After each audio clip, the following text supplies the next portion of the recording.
Good evening, all. How are you all doing this evening? It's a Friday. We're back. Hopefully, you can all hear me. Because there isn't actually a great way to test Streamlabs when you're setting it up. Or at least I don't know about it. I assume if I wasn't talking, you'd all let me know pretty quickly.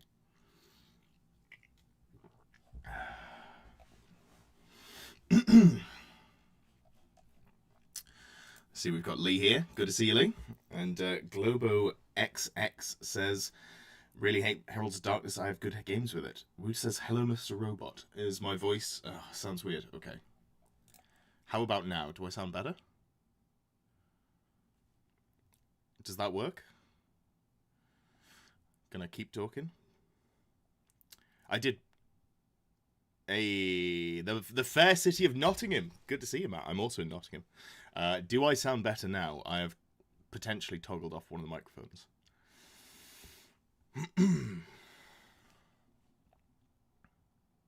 Hey, there we go. So when I was setting up, I added a microphone to the output sources. And then down in the bottom right-hand corner, it says mixer as well. I was like, huh, it'd be weird if I had double the inputs there. No, I'm sure that won't happen. Perfect. Perfect, perfect, perfect. Well, look at this fancy new setup. This is going to be a test run for how I'm going to do things. Friday night streams specifically. I think the tier lists I might still just stream from my previous thing. But this seems to be... my screen chat's on a delay. Oh, disgraceful. Thank you for the heads up. Let's see if we can fix that one. We don't want a delay. There we go. That should hopefully fix that. Lovely, lovely stuff. Matt says, struggling to write a decent Lizardmen list myself, but Poison Javelin Skinks are great value.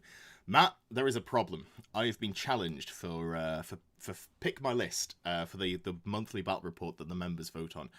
I've been challenged to write one that basically isn't a list that we see all the time. So, no Carnosaurs, not spamming Skinks, ideally not Bastillodons, ideally not Ancient Stegodons. So, we'll see. We'll see. Okay, so, I mean, let's just get into it. So, I have got Heralds of Chaos as the first thing that I wanted to put together, because this is the one I'm more excited about. Just to save myself some hassle. This is the sort of basic loadout that I've been talking about for a little while. This is one that I think is interesting. I don't need this on. Now that I know it's working, I can take all that crap off. Yeah, so I just think the aspiring champion on the chosen chariot is nuts. It's really, really solid. You get up to 6 wounds, the 5-up ward. The other option is the Exalted Champion, but then if you're going for a Sorcerer Lord as well, you can't fit that in. So, is there a world where you just go for a level 2 caster if you're going for Chariot spam? I don't think there is. No. Here we go, made it a few minutes late. No worries, John. All I've done is troubleshooting tech, and to be fair, there wasn't too many issues. Maybe there's a world where you can go a Demon Prince. Level 4 Demon Prince. Let's just keep it as cheap as possible if we're going for a level 4. We don't need any of that. Just playing around with ideas, because I'm wondering if there's a way that you can fit in 2 really good chariots and still have a caster. Because that might be better than what we've got at the moment.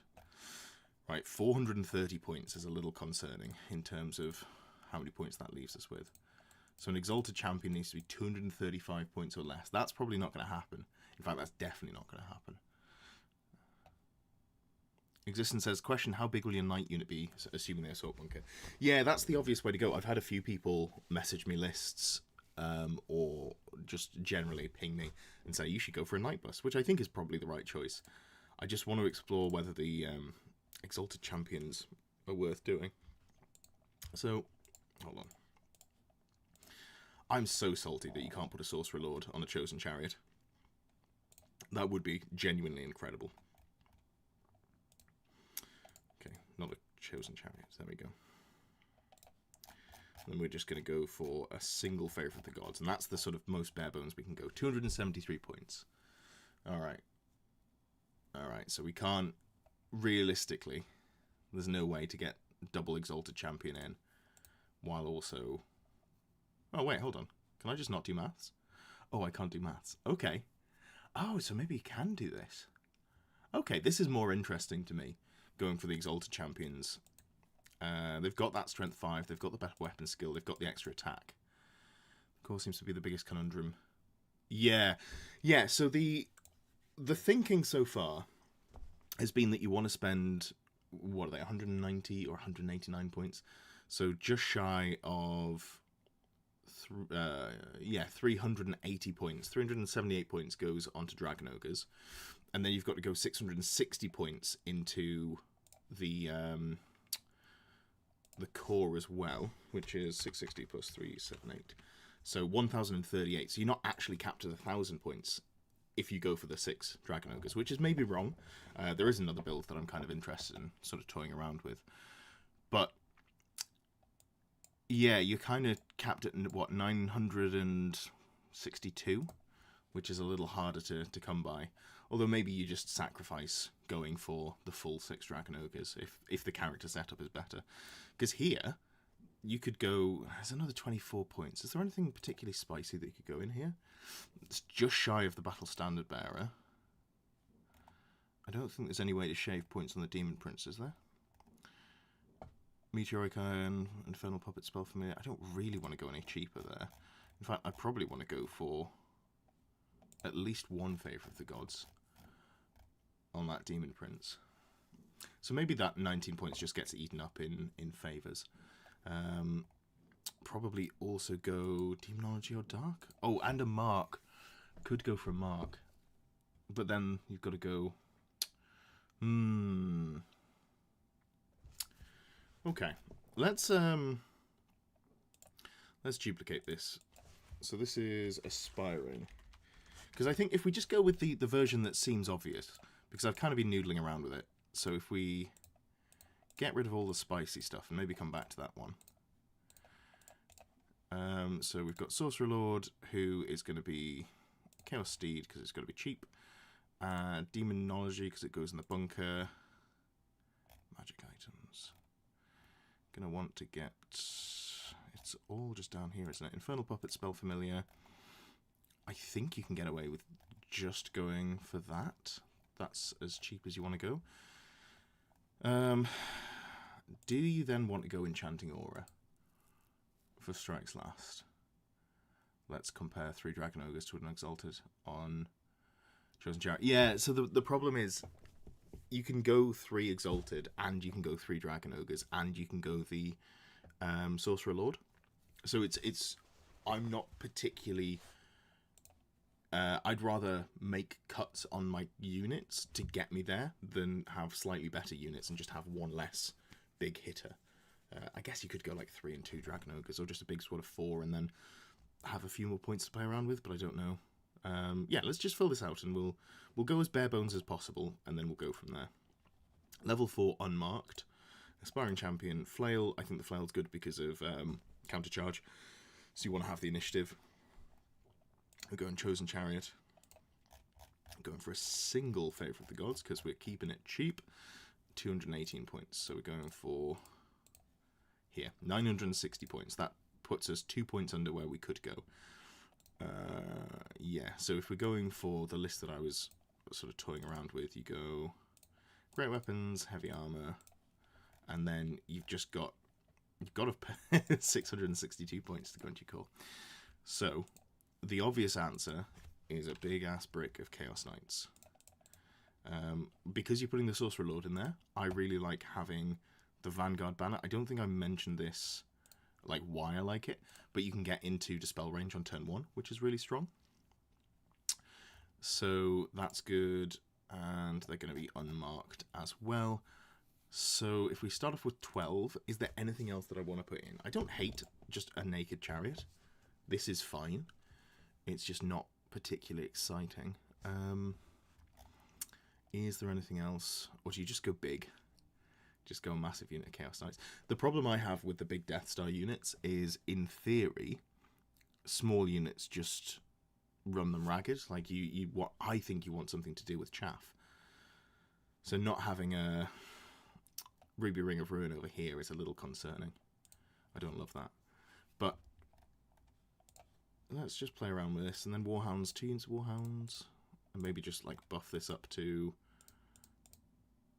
2 points under, of course it is. And I've got 4 points to play with. This is one of the problems I found with the core, which is it's difficult to fill out the exact 660. Just Chaos don't have good multiples. So if I go, core units are more expensive as well after that 1k. Yeah. Let's go 16 and just drop that 1 unit of Warhounds. So that means we're 8 points shy now, which is worse than we were before. But we could put a 10-point magic item on here just for the sake of argument. Hey, that rat bastard became a fanatic. Oh, hey, it does work. It pops up. Sorry, I just clapped into the microphone. Fantastic. I was setting all this up ahead of time, so I'm glad that it does actually work. That's very exciting. Tzeentch Knights for a Tzeentch Sorcerer. Oh, actually, I do need to have headphones on, don't I? Tzeentch Knights for a Tzeentch Sorcerer. You can go that way. I think because I'm not running a BSB, I actually quite value the Mark of Undivided. Obviously, rerolling Fear, Panic, or Terror is just good in general. So that's a problem. That's very kind of you, rat bastard. Thank you very much. You've paid your way in mocking comments with a funny name, and that's been great. All right. Yeah, perfect. I think I still want to play around with the back end of Streamlabs because I think there's probably some more things that I could do there, but for now it seems to be working as intended, which is lovely. So yeah, Mark of Tzeentch. Let's just oh no, that's the problem. So if you go Mark of Tzeentch here, you then get over the points limit. It's the invisible point limit. I've actually only got 2 points available in core if I want to go for the Dragon Ogres, because I think if you're going like a full send list, 2 units of Dragon Ogres, that's 12 wounds at T4 with a 3-up save, just hard to deal with. And then you've got the big bus of Knights, so if they deal with the Dragon Ogres, you're like, oh, I'll just hit you with the Knights anyway. You've got a Chariot. Honestly, I don't even know if I care about the Chariot, but if you drop the Chariot, what do you take? Just more Warhounds, maybe? That's underwhelming. Like, because what? They get 1 attack each. So on the charge, you get the, is it D6 impact hits? D6 plus 1 impact hits. You're an absolute bastard.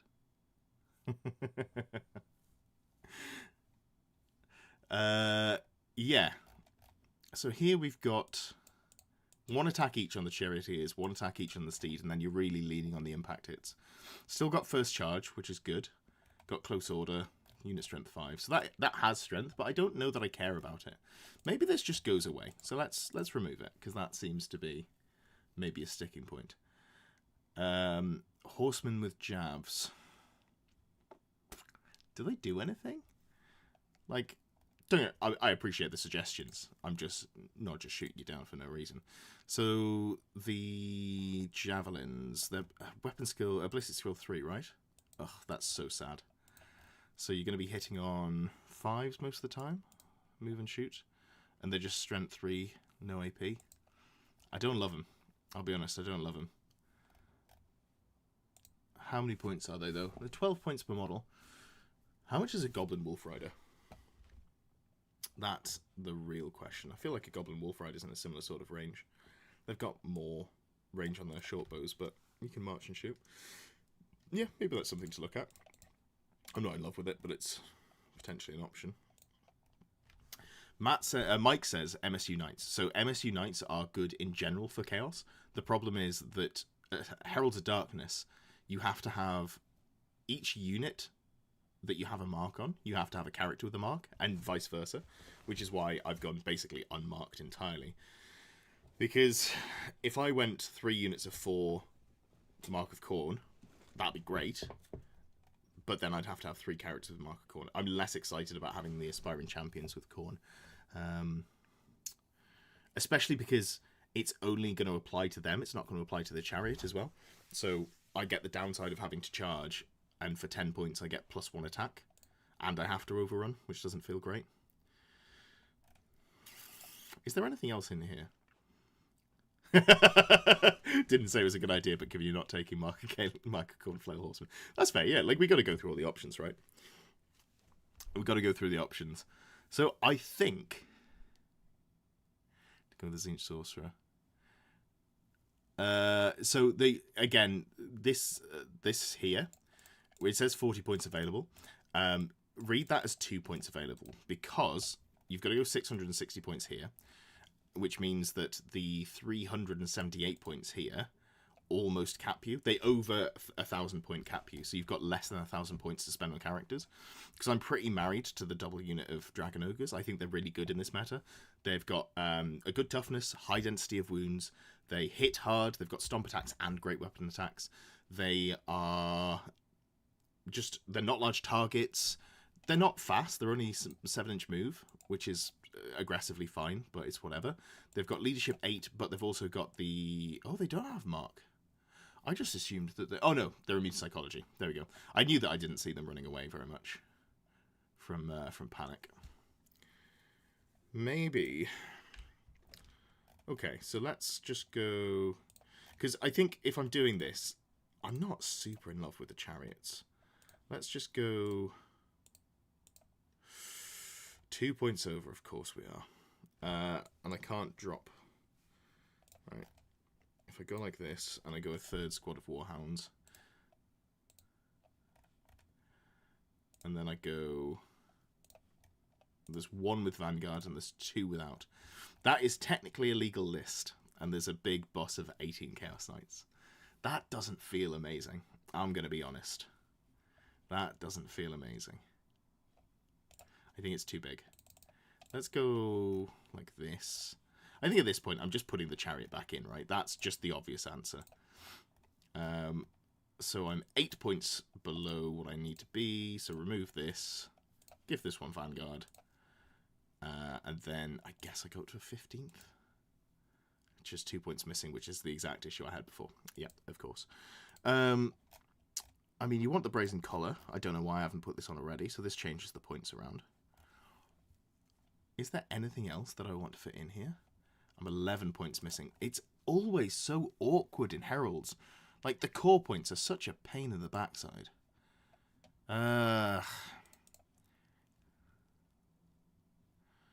Is there anything... okay, the other thing that I played around with was the concept of this, which hits pretty hard, but it's also 215 points for 6 knights. God, that's so expensive. They've only got a 3-up save. Like, that's more expensive than twice the amount of wounds with a 3-up save. That hit arguably harder. I know they're not core, but still.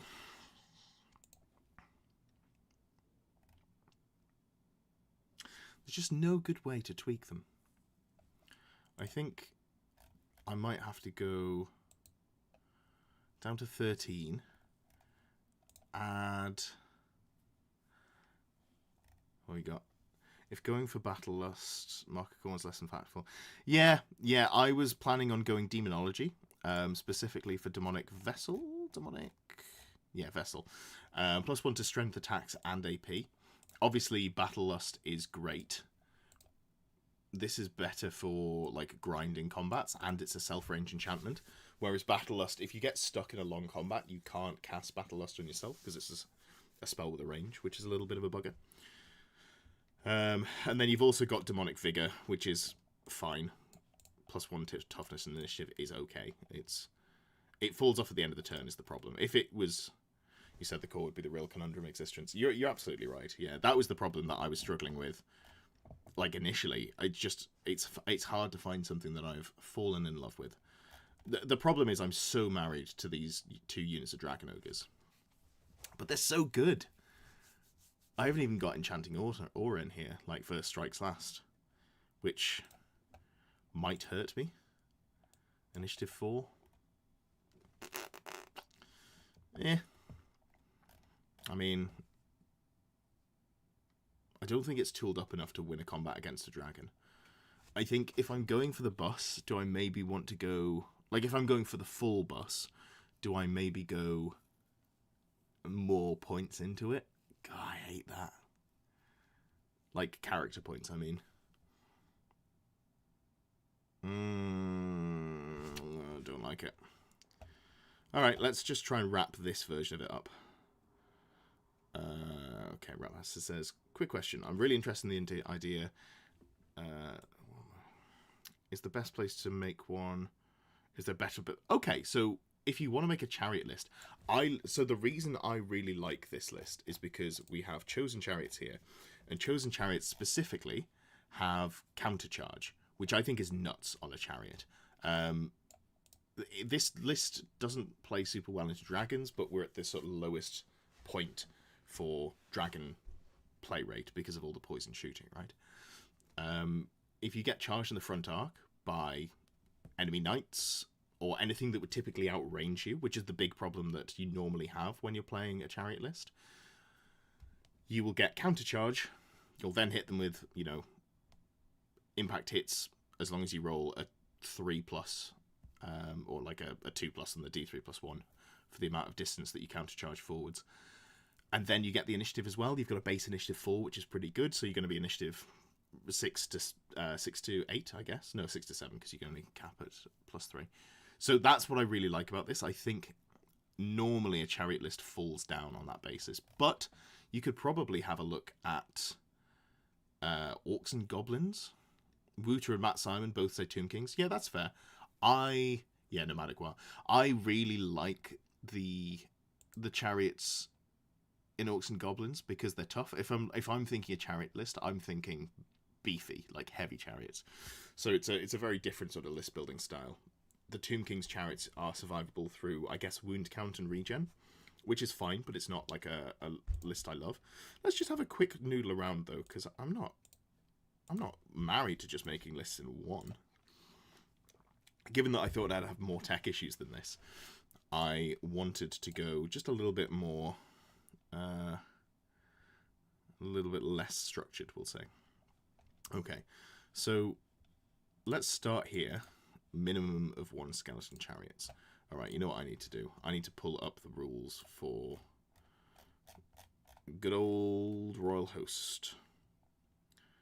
Maybe we don't go Royal Host. Royal Host is probably the wrong thing to do because you probably want casters still, right? But let's have a look at a couple of options. So if I pull up that and then Force of Evil. Ah, okay. So Streamlabs likes anything in that browser. Okay, I can just take that out. That's not a problem.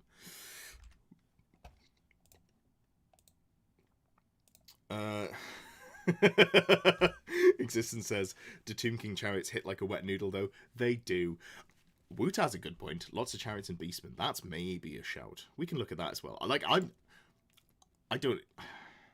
I'm a lot more interested in writing lists about chariots than I am trying to puzzle out a shit Lizardmen list. It'll be fun once I've got it. I'm really looking forward to playing a Lizardmen list, but yeah, as it stands, the list building.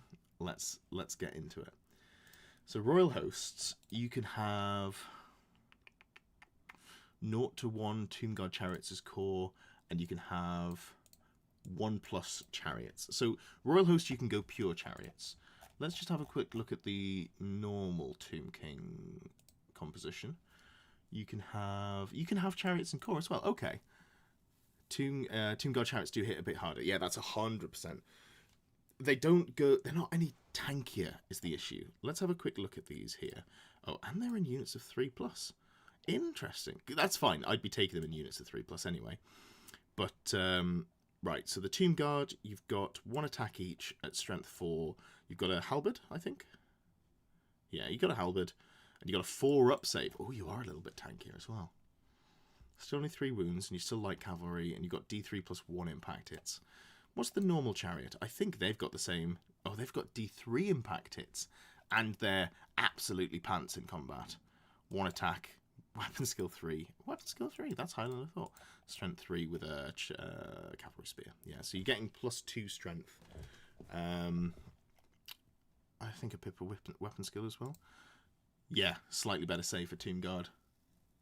That does make a difference, doesn't it?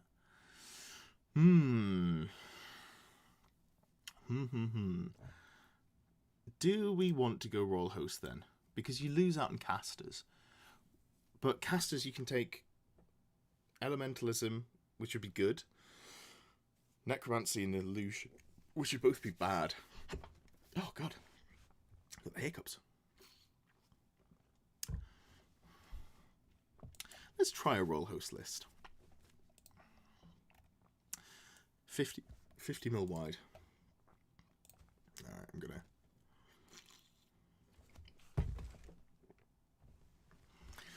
Age-old trick always gets rid of hiccups 30% of the time. Do Beastmen Chariots get ambush or some other crazy movement rule? Ambush would be wild. I don't think I'd want ambush, but the idea of ambushing Beastmen Chariots is just funny enough to me that we should look at it. Let's have a look here. Chariots. They don't seem to have ambush, which makes perfect sense. They do 85 points for the Tusco Chariot, which is T4, 4 wounds, heavy chariot, D6 + 1 impact hits. That's a lot of impact hits for just like a regular chariot. And there's the Razor Gore Chariots as well. And is it... Oh, okay, so you get 1 Bestigore crew and 1 Gore crew on them. That is unnecessarily complex. There is no need for that at all. Gore... I assume the Gore loses their +1 strength from the charge that they normally get for being Gore. Beastmen are like one of those weird ones where they get a surprising amount of overlapping rules, so you miss things. Chariots. You can have Razor Gore herds, which are basically chariots, but just cheap and good. Tusco Chariots as well. Okay, that's fair. You could take those if you wanted to. Beastmen's maybe like a themed chariot list. I just love the idea of doing like a Roman-style chariot list. So a couple of people have been talking about it. Lewis was talking about doing it a few months ago. He hasn't really made any headway with that. I guess, given that he's already got an undead army, he doesn't really want to go for Tomb Kings, which is the obvious one you'd go for with Romans. But yeah, so I am not vibing with the Royal Host list. Let's have a look at Nomadic Waaagh, because this one's a lot easier to put together. We can knock this out very quickly. Tom says, find any good jank yet? We're writing chariot lists, so I hope that answers your question. Good to have you, Tom. You done all your painting? All right, let's have a look here. So we're going for the chariot boss, which is... How do you do it? It's if you've got a black orc war boss, then you get to take a chariot. What would I run in a dark elf list without dragons? God.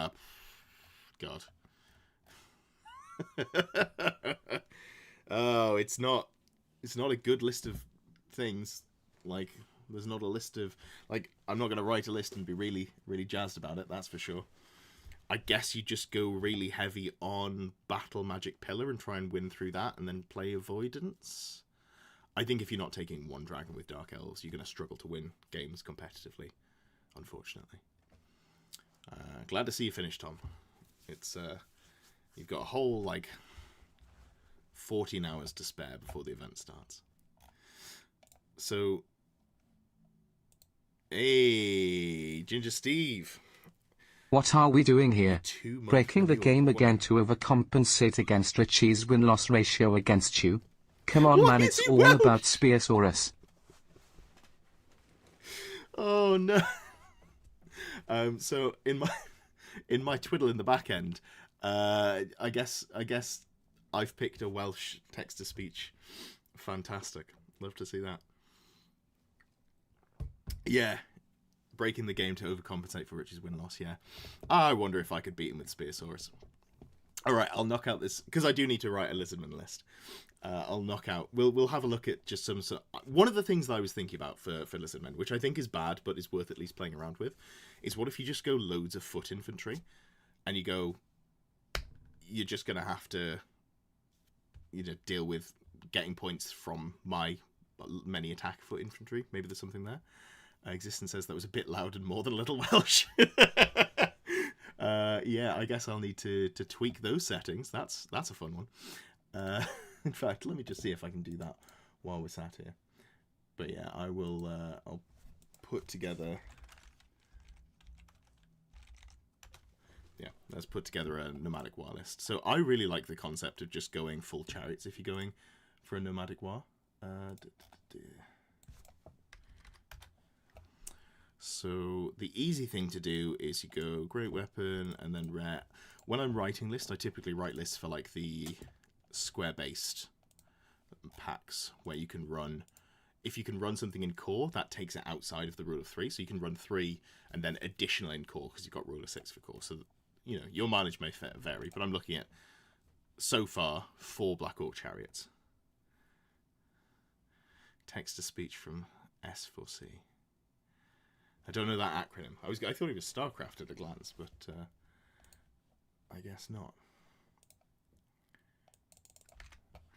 Okay, let's have a look here. So, the problem with this is you have to fill up your core with goblins, which is not particularly appealing. I mean, you can take... Oh, no, you can't take the Orc Boar Boys. That was it. The only thing you can take in this slot is Wolf Riders, Wolf Chariots, and Boar Boys. We're going with a theme here, right? So let's just go the Wolf Chariots.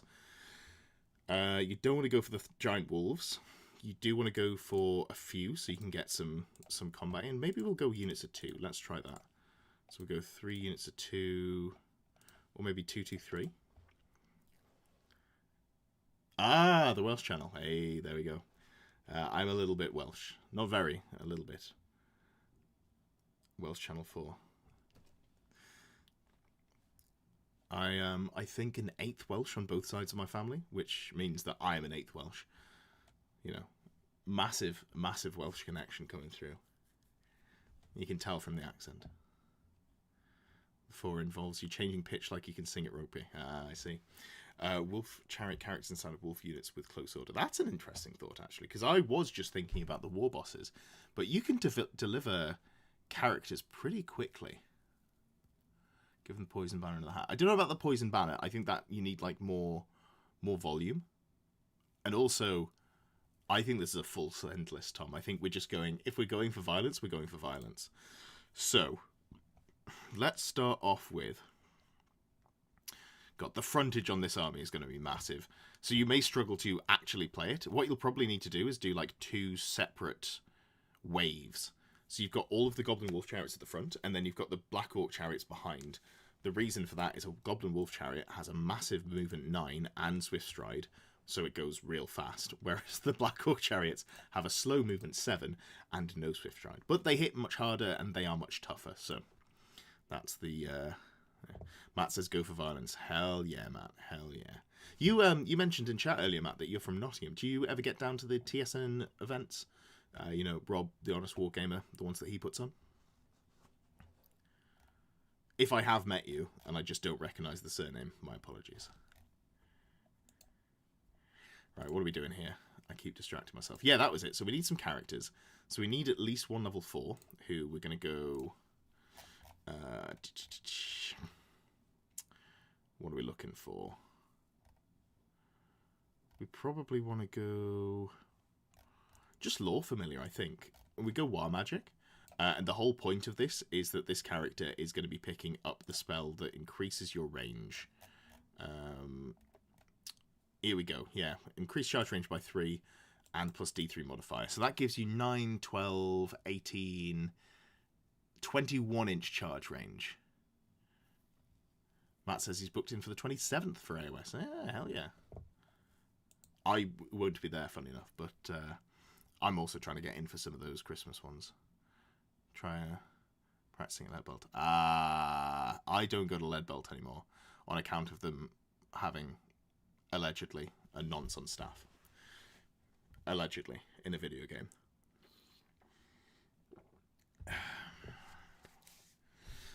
John says, add Cold One Chariots. Yeah, there is a Dark Elf list you could probably put together with Chariots. If only Lizardmen had Cold One Chariots, that'd be cool. That'd be very nice. If you meet him at an event, ask him questions like it's a super chat. Yeah. No. So you, Ginger Steve is referring to the fact that the first time we met at an event, he asked me loads of questions and then was like, I'll have to, super chat you a $5 for each question you answer. And I was like, haha, that's funny. And then I got home and he did that, which was very much appreciated, but not necessary. You can just come up and talk to me at an event. That's super reasonable, but also appreciated that you did. Right, so we've got our level 4 Goblin. I don't think we're going hat at all in this list. I think we're just going full send. That's the vibe here. And you are probably terrible leadership, right? Leadership 7. Is there a way to make this our general? I mean, not if we want to put a Black Orc Chariot in core. That's... Oh, sorry, that's true. Yeah. The first time we met was years ago at one of Mikey's Hellstorm events for 40k. Yeah, that was good. I'm glad that you had a positive memory with me there, since I was playing a really unfun list to play against. At that time, I was playing Orc Buggies. This was in 9th edition, and the whole point of the list was killing you from outer line of sight. And you were playing Black Templars, I think it was, you said, which are just marine bodies. So you had loads of T4 2-win bodies, and I was shooting you with lots of Strength 5, AP 2, Damage 2 weapons, which means that on 3s I just killed, well, made you take saves and then killed a lot. Let's have a look here. So Matt says, still new to the old world, I'd get super wrecked. Yeah, that's fair. Rob's events are great. So there is a real mix. There are some killers who regularly go, and then there's some very friendly but not super competitive players that regularly go as well. And then there's also like the middle ground of some people who go regularly, some people who are coming to their first event, where you're all sort of like expecting to win between 2 and 3 games. So it's a good mixed bag. Thought I was a doctor because of the waistcoat. Yeah, God, I don't fit into that waistcoat anymore. Been working on that, but it's a slow road. It's a slow road. Go with zero ego, just have a good time. Hell yeah, that's the best way to do it. It's a great place to do that. It was really weird because I used to play 40k competitively, so I was used to winning. Like my baseline was like a 4-1. If I went 3-2, I didn't feel great about it. And then I went to my first Old World event knowing that I wasn't going to do well. Went, I think, 2 and 3, and was fine with it. I was like, this is an odd feeling. Steve says you go and you're not good, you just play there. Takes all kinds. As long as you're having fun, that's the main bit. And you get to go to the food on the Saturday evening. The social event is a big part of it, I find. Which 40k army did you play? Oh, I cycled through. I've got I mean, just like because where I stream is just like an amalgamation of all of the stuff. So I've got a Tau stealth suit there. I've got some printed Eldar, including an avatar. There's some bits and pieces. Here's a shield from a Custodian Guard. What else have I got? Oh, here's a Tyrannid. I really do just have 6 or 7 armies within arm's reach, which feels excessive. You love the vibes and the interactions at the TSN events. Yeah, that's fair. They're always great. They're always like just really fun. Okay, so what are we working with? Do we want multiple level 4s? I think no. I think we're just gonna go violence. Rat Bastard's committed to making one of Rob's events next year. Hell yeah! Let me know which one you go to. I will say hi, because I live locally. So I'm not going to the one this weekend or the one the weekend after. But I'm probably popping down to the one this weekend, and I'm definitely popping down to the one next weekend. Probably just for like an hour or so. But you know, just come in, say hi, have a look at the games. It's a great vibe. It's on the right side of town for me. It's 10 minutes to get to. It's all good stuff. So let's have a look at some war bosses. The war bosses, I know he's only weapon skill 5, but he's so cheap. 60 points is bizarre. How cheap do we want to make these war bosses? Also, is there a cap on war bosses? I feel like you can just take as many as you want, right? Let's have a look here. If we go back up to the top. War boss. Composition. Yeah, you can just have as many orc bosses as you want. That's so wild. So wild. From Bob's videos, it sounds like the vibe is a 10 out of 10. Well, it would seem like that from his shameless self-promotion. It mostly seems like that because it is like that, though. You're looking for a 3-2 next time. Hell yeah. Yeah. No, that's good. I think Riverlands is a great time to throw people off. You've got like a solid game plan. So I think you've got a solid shot at going for that 3-2. Matt's going to... yes. Perfectionists. Greatest strength, greatest weakness. All the cleaning of mole lines. Yeah. Just paint entire armies in a week. You'll be really miserable, but you'll have multiple armies you can play. And truly, isn't that what we're looking for? Okay, so if we're going cheap, you've got a war boss here. You get, is it plus 3 wounds? So you start with 3 wounds. The Wolf Chariot is plus 3 wounds as well. Your T4, which is fine. Strength 5 on the Goblin Chariot is interesting. And obviously you don't replace the crew, unlike with the Tomb Kings. You get the... Yeah, I'm wondering if you just go great weapons. Or... Mole lines are literally the worst part of the hobby for me. Yeah, I agree. I hate him. I've got... So, the first 3 armies that I've played in the old world are all legit Games Workshop plastic. I am pro printing, but I also really like the old Games Workshop models, so I'm fine with both. I've got a Wood Elf army here that I'm starting to put a little bit of paint on. It's still in the stages of looking terrible because it's just, you know, very bright. Hold on. Yeah, there we go. But yeah, like, it's in the stages of looking absolutely terrible because it's got some block colours down. But that was all 3D printed. But it came uncleaned, obviously. I'm sure that's how it comes when you buy them, and I bought them secondhand. But yeah, so I've been trimming off all the side bits, which I don't miss. In fact, I loathe.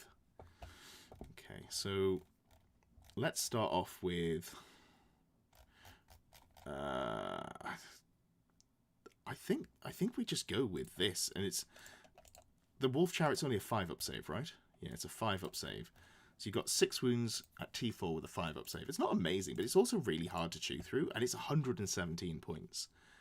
And to get a better save than that, I'd have to go light armor, shield, and Trollhide trousers to get like a meaningfully better save. I don't love that. I do not love that. However, one of them's got to have the Wallop as one-hit wonder, right? Yeah, strength 10, AP 3. Sweet. Let's get that going. Backstabber's Blade. I'm impetuous, so I don't have to play around with that. The Choppiest Chopper is honestly not awful. Strength plus 1, AP 3. Porker's Pig Sticker.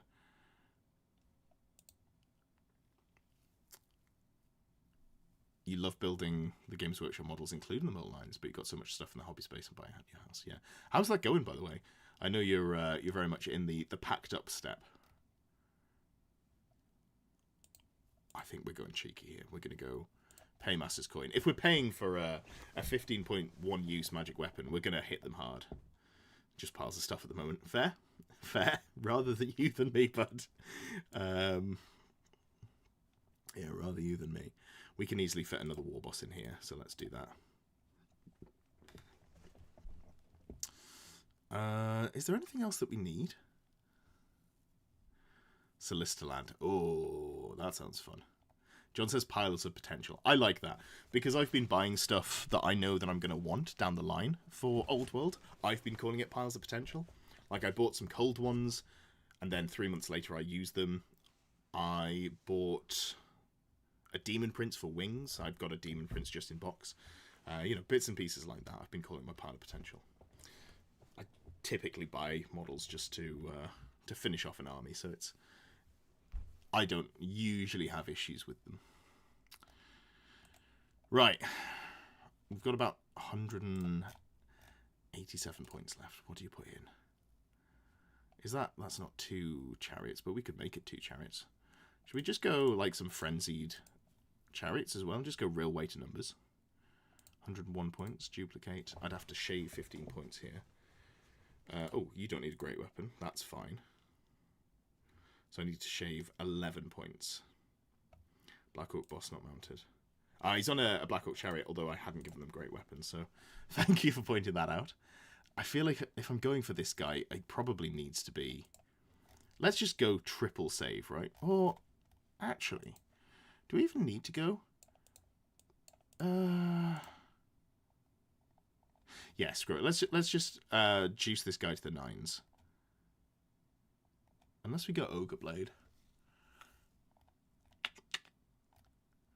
You're not getting the charge, so let's just make sure you stay alive.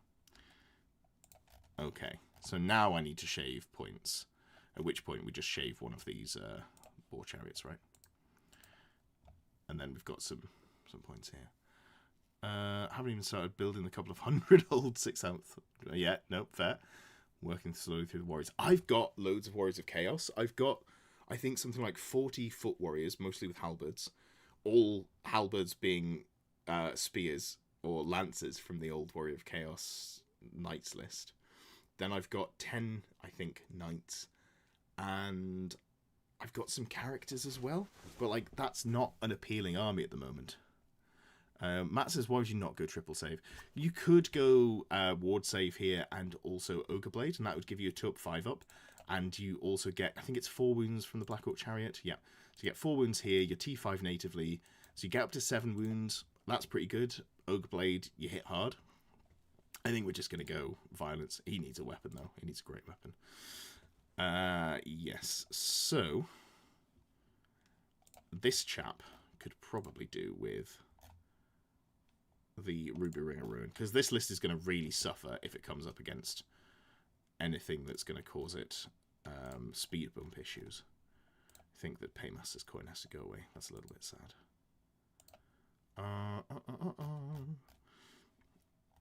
Is there anything that I want to go for 9 points? It's probably... There's no good magic items for 5 points. No, there really isn't. There's the Potion of Foolhardiness, which is not irrelevant. Immune Psychology's got to be the majority. Yeah, so there's no point putting it on the Gobbos. You're going to start a dwarf army. You like your soldiers with knees. I love dwarves so much. I hope we see a point where bricks of infantry are better without leaning on the poison. That's how we'll phrase it, yeah. Oh, has he got a shield? He hasn't got a shield. Ooh, he should have a shield. That gets him to the 2-up save. So now I've literally just got 7 points. There's no command options, realistically, that I care about.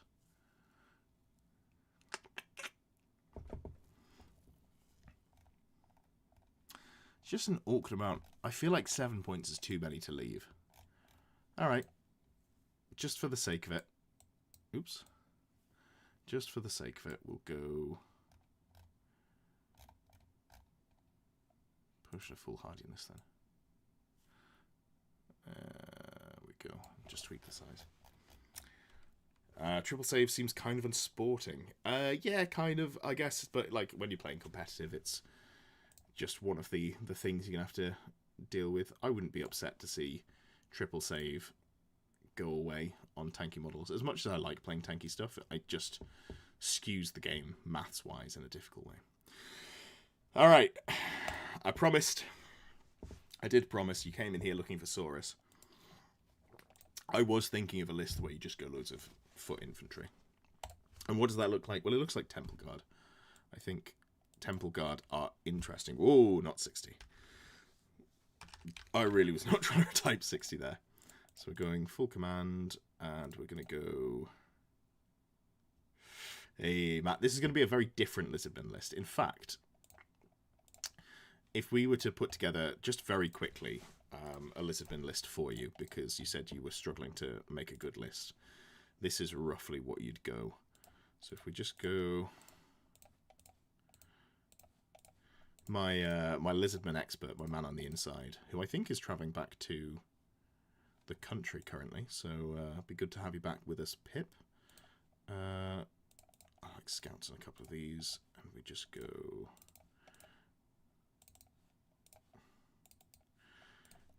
The core is literally just as few or as many as you need. Yeah, so let's just get rid of a couple of these. There we go. So 502 points of core, which is almost entirely skink skirmishers. 2, you have the squads have scouts because you're capped at 2. We're going to go with a Old Blood, who's the general with a great weapon, and a Carnosaur. Take the shield off, realistically. There are a couple of different ways you can go tankiness-wise. I think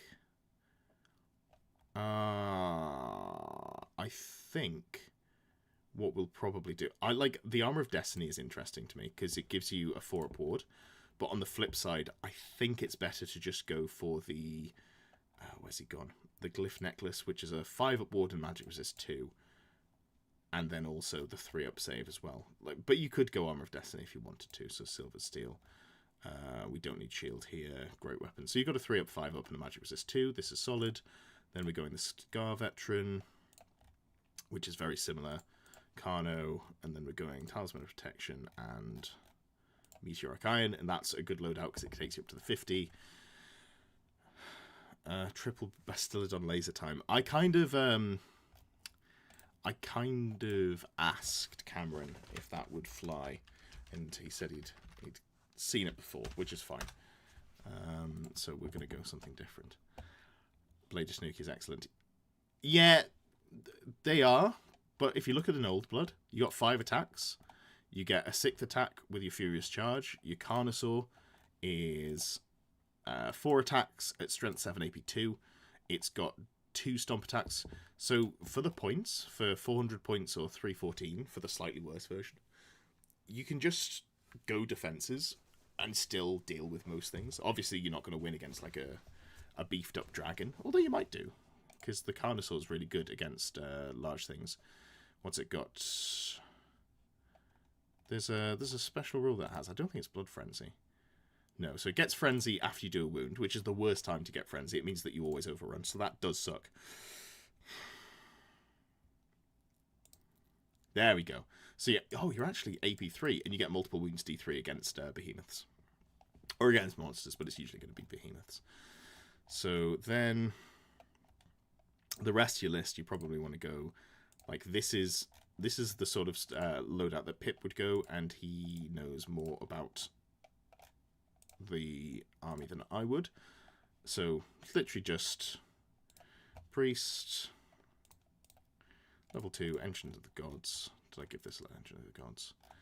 Yes, I did. And then something along the lines of Ruby Ring of Ruin. 88 points too many. God, you just can't fit things in. I guess maybe you just go... But Ruby Ring is so good. 58 points over. Okay, so that's just not happening then. Even if I take that off, I guess I've just beefed those up too much. Slash and Talons helps against monsters. Yeah, there we go. Blowpipes and Stags. Yeah, yeah. Like it's kind of honestly 6 and 2 3s. They're all a bit crap. So if you're going, I know Pip's not a huge fan of the triple Meccano, but you know what? Why shouldn't I? Oh, because you just can't fit the points into to defend it. That's the problem. So you'd have to go probably triple veteran. Jammer pose. Your Kano killed a dragon last night. 3 hits, 9 wounds. That's unreasonable. That's so unreasonable. D3 is amazing if it works. Yeah, if it works is the key phrasing there. How many points is this? 85. All right, fuck it. Let's. We're not giving both of them magic resist, so maybe we just accept that they're not getting a magic resist. Armor Destiny, go for shield. You got a 4-up ward, that's pretty solid. And then can you fit the 300 points?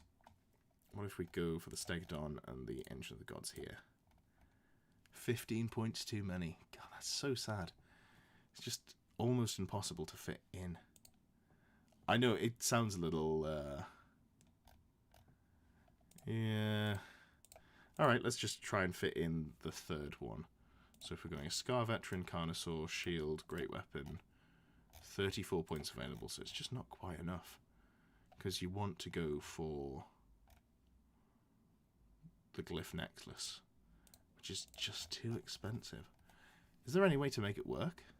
Like you lose the 5-up, 5-up, but I think that's so strong. Also, this is a really bad time to be playing large targets. Is Engine of the Gods worth taking? If you're taking 2, it's fine. It's just some output. Honestly, we're probably taking these out because you can't get the extra 1 in. Maybe we go double regular stegs just for meat. So you got weapon skill 4, 3 attacks, strength and toughness 6. On the ancient, weapon skill 3, strength 5, 4 attacks. I hate when the better ones get to... Oh, hell yeah. Thank you very much, Ginger Steve. Gifted 10 close order memberships. We'll see if they pop up on screen here. There we go. Connor Nichols, my son. So while this is popping up, thank you again for your generosity. I really appreciate it.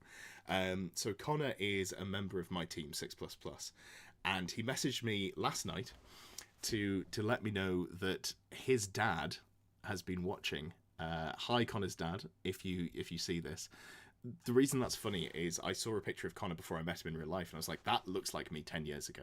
So the joke became that I'm Connor's illegitimate dad, which is even funnier now that his dad is apparently watching the videos and is aware of is aware of that. Who we got? So for all of you who have been gifted very generously a membership, do pop down to the Discord in the description down below.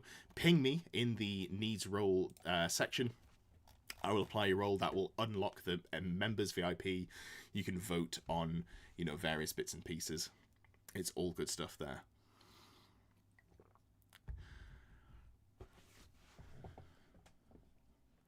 Ginger says, turn gifted members on.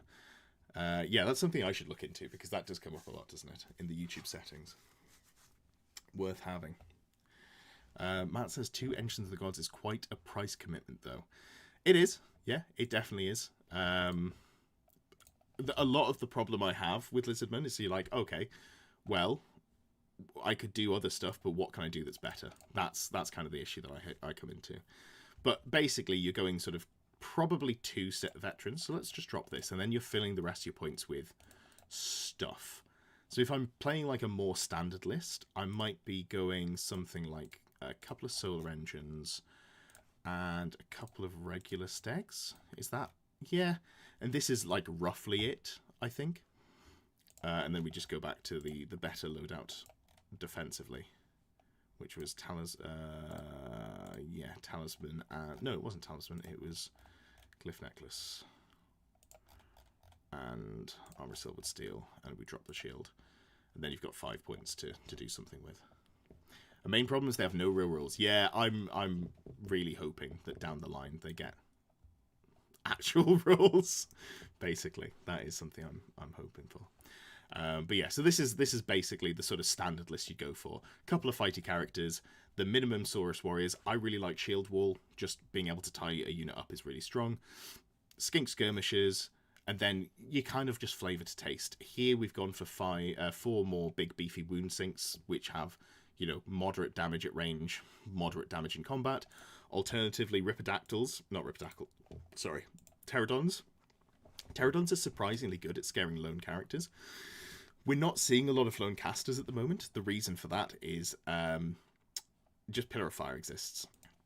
Drop Rocks is really good because you can drop loads of Strength 3 hits on them, so theoretically just sniping out lone characters is really good, but maybe not the meta for it. Chameleon Skinks are just a slightly better ballistic skill on the Skinks. With the blowpipes, they have Scout built in, that's fine. Croc scores I don't think are good. Cold One Riders I think are too limited, which is funny because I think we're about to write a list with them in. But yeah, it's difficult to work out what to put in a list outside of the characters and the Skinks, I think. So if we go back to the Lizardmen list, this is the Salamanders, they're Fire Breath Flyers. I don't think either of those are good, right? Let's just have a quick look. So Salamanders, they're not in rare, are they? Ooh. Okay, so they've got Fiery Breath, which is a Strength 4 AP1 breath weapon, but it's on a 5-inch move model, I think. 6-inch move, that's still not great. And it's T4, but you've got handlers. Yeah, beast handlers. So you randomize hits between, and then you're only, what, leadership 4? Oh, the Skinks are only leadership 5, so I guess that doesn't matter too much. And you're 3 wounds at T4, which is not particularly... I don't know, like, I don't feel like I'm ever going to get my breath weapon into range with the Salamander, because you're moving 6 and then breathing, and it's... Yeah. What about the Razordons? I don't think they're good, but they're cheaper. 60 points, and they've got Razor Barbs. What's their ballistic skill? Ballistic skill 4, so that's a good start. 18-inch range, strength 4, AP1, move and shoot, multiple shots, quick shot. You know, I don't hate that, actually. I don't hate that. The reason that the cold ones aren't good is they are stupid. And stupidity on leadership 8, with next to no way to improve that, is pretty brutal. You're going to fail that a lot of the time, because you don't get a reroll, you don't get to do 3d6, drop the highest, or anything like that. It's just rough. So this list here wants a slan. Let's come back to that. So if you're taking a slan, people say you should go ethereal. I don't necessarily think you should. I'm going to go regen here, because the thing that's going to like make him worry is, yes, there's poison shooting, sure, but also the big issue is going to be magic missiles, because he is not tanky. 5 wounds at T4 with inbuilt 5-up ward from Arcane Shield. That's fine, and then you don't have any of the saves. So I think I like the 5-up regen here. Dark Elves have better cold one. Yeah, 100% they do. Like, you've got a leadership 10 dragon, which is just good in its own right, so that takes some of the heat off the cold ones.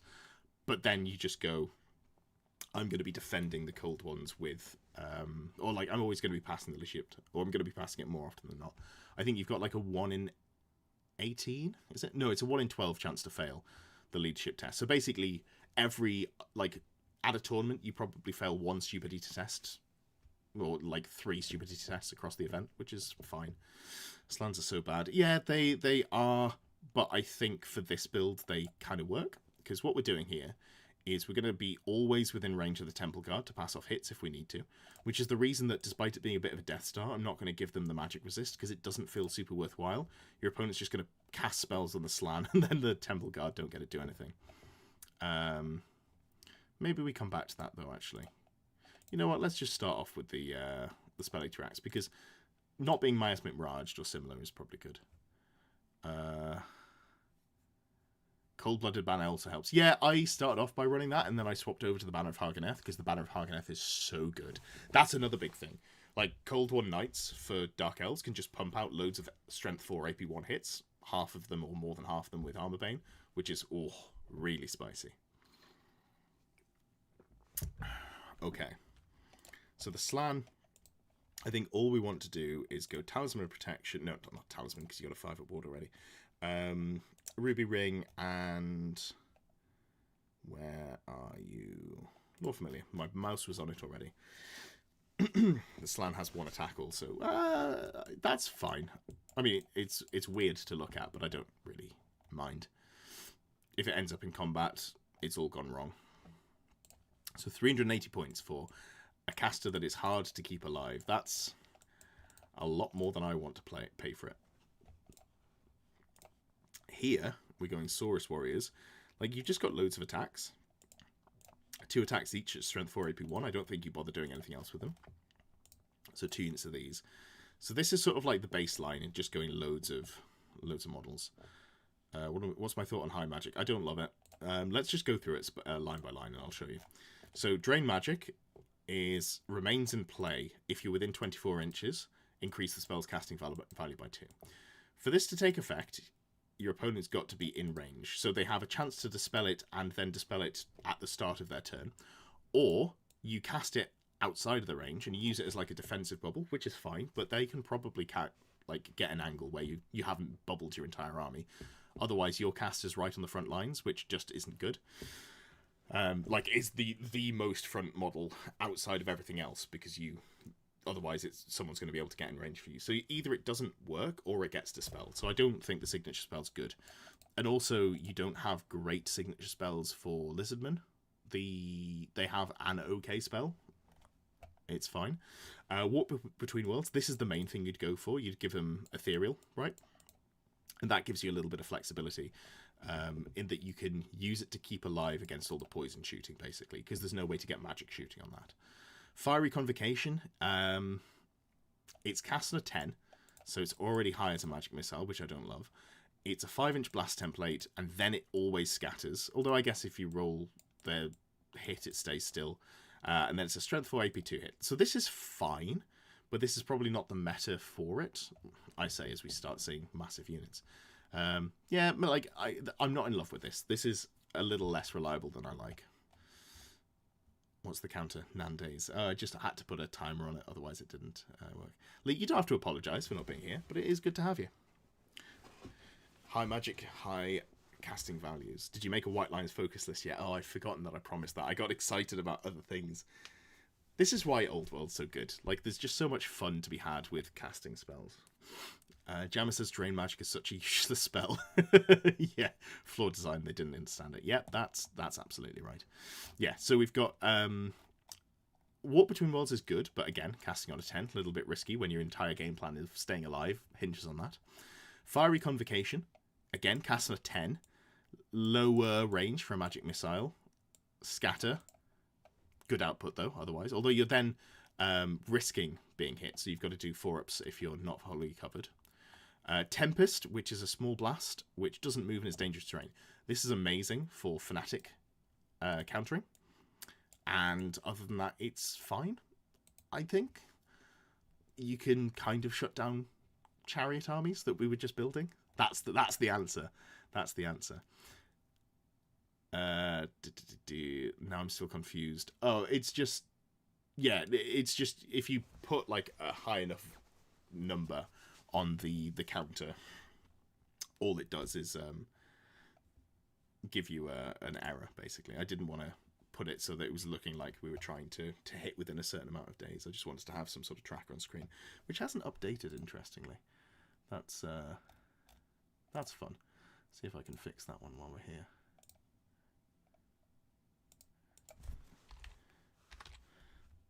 There we go. 01/01/2099.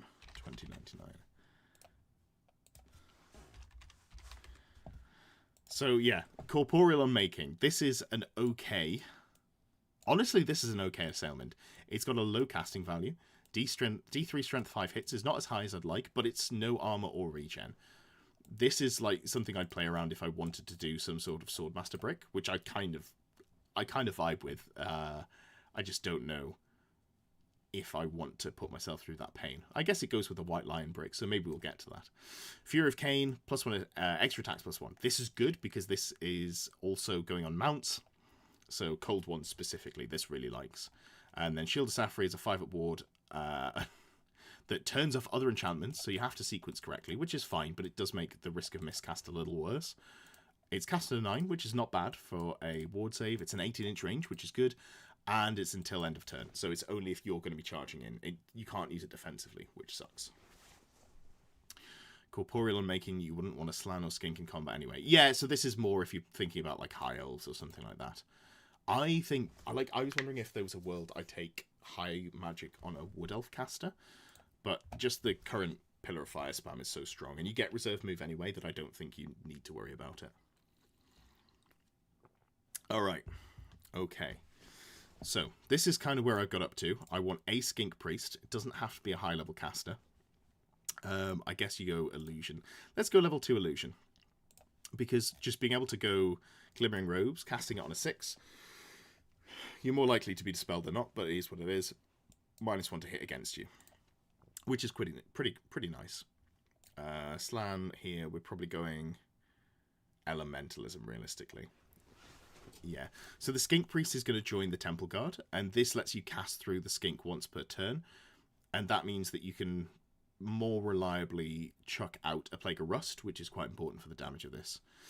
How about the Lustrous spells? The Lustrous spells ain't good. Like, Apotheosis is a heal, but it's only infantry or cavalry, and it's up to D3 wounds or D3 plus 1. There is not a single cavalry in this book with 4 wounds, as far as I'm aware, so it'll never go that high.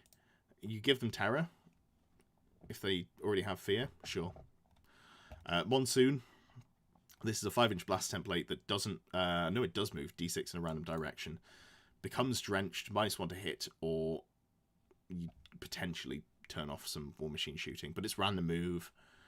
I just don't love either of these. Like, Monsoon I like more than Apotheosis, but I don't like either of them. So here, we're going to go probably just load up these units with characters, right? And just, like, the game plan is you have to come towards me. It's like all those other infantry Death Stars we're seeing, but way worse. So I could go for a cold one. Are we making a no skink army? We are, Tito-Man. Yeah, that's... No skinks, no carnosaurs, no ancient stegs, no bastillodons. That's the thinking here. We can be a little bit flexible with it, but like that's the game plan. So yeah, Old Blood. Honestly, Old Blood on foot is just reasonably tanky. Comes with what? Scaly skin. T5, 3 wounds. It's gonna fall over, isn't it? You can't stack armor saves on this thing, which is really annoying. Really, really annoying.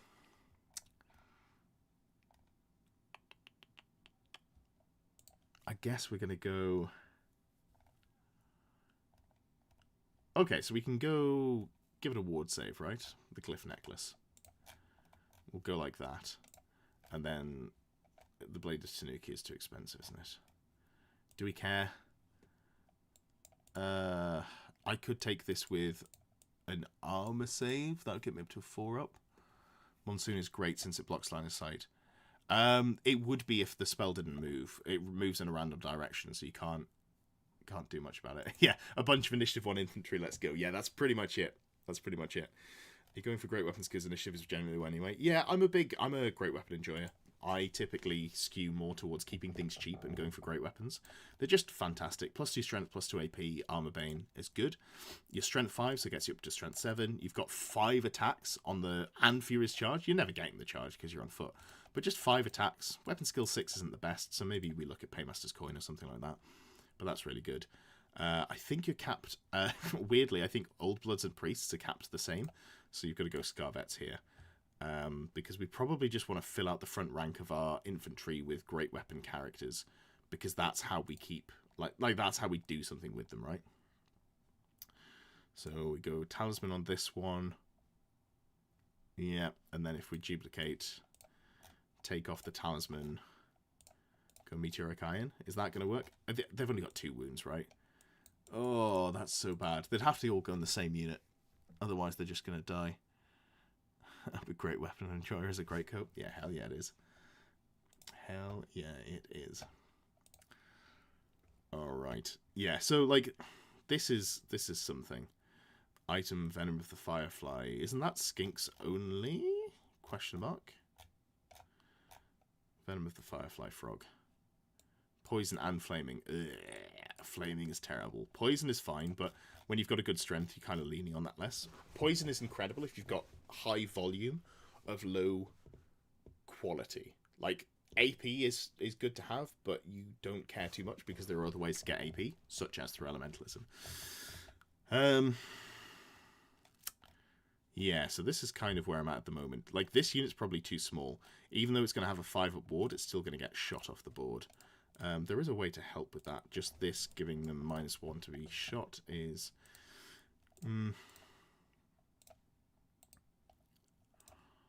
Maybe they just go War Banner. Like, I don't think stacking 1 -1 to be shot is going to make all the difference. A lot of the shooting in the game is not relevant for ballistic skill shooting. Yeah, I guess we're just going War Banner here. And I think we'll make the one with the ward save a BSB as well. So we've got Temple Guard, Saurus. And we kind of don't want to give up any points, because this is all theoretically safe-ish, because it's beefy, it's got an okay save. Like, everything's got a 4-up save, you've got a 5-up ward on the Temple Guard. Did they remove the cowboy in the old world? By cowboy, do you mean like a lizardman, like a character riding a cold one? Yeehaw. I did look at just roading loads of Cold One characters. That would be vaguely interesting.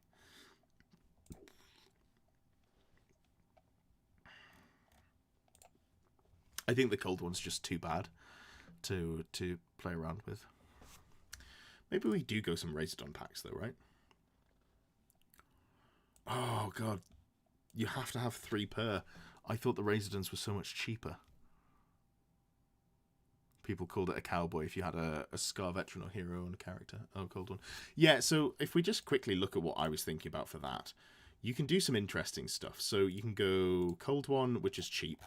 You can go hide the Cold Ones. Nope, that's not what I was thinking. You can do that if you want to risk the stupidity. Horned One, there we go. So you lose stupidity and you get +1 movement. So you're a movement 8 character. At that point, you then go something like Ogre Blade and... What are we on? You haven't got enough... Probably just go Charmed Shield, honestly. So that gives you a 3-up armor save and a once per game 5-up ward. And then you've got an Ogre Blade. And that's like a very cheap character that isn't stupid and can theoretically be protected by other cavalry. Which then I have to take Saurus Cavalry, which I don't love. Why 2 times 10 Saurus instead of 1/20? I don't massively value a big unit of Saurus. I don't think that... The problem is they're not going to do much if you run them as a ranked up unit. The game plan for the Saurus, I think, is to run them literally 10 wide and just go, charge me, okay, you kill 5, I get 11 attacks back at you. Sure. Or if you're playing into dragons, you can just use them to try and soak up a dragon charge with shield wall. It's fine. Always good when a character isn't stupid. Yeah, that's fairly important. Whoever... No, that's mean. That's unnecessary. Yeah, maybe we play around with the Razordons. Is there any cap to how many you can have? Nope. But we probably don't want to go too big. 225 points for 3 of these fuckers. Which is what? D3 shots? Strength 4 AP1? That's so expensive. Like, the amount of skinks you have to have here just kills it, I think. 225 points is too much. Or is it? Because they're kind of points denial. They're 18-inch range. They're fast. They're war beasts. They're disciplined. So they just can't use... Yeah, entropy. Being able to do leadership on 3 dice instead of 2 is a huge thing that Lizardmen have lost. Obviously, they still get it on some things, but it's just not enough.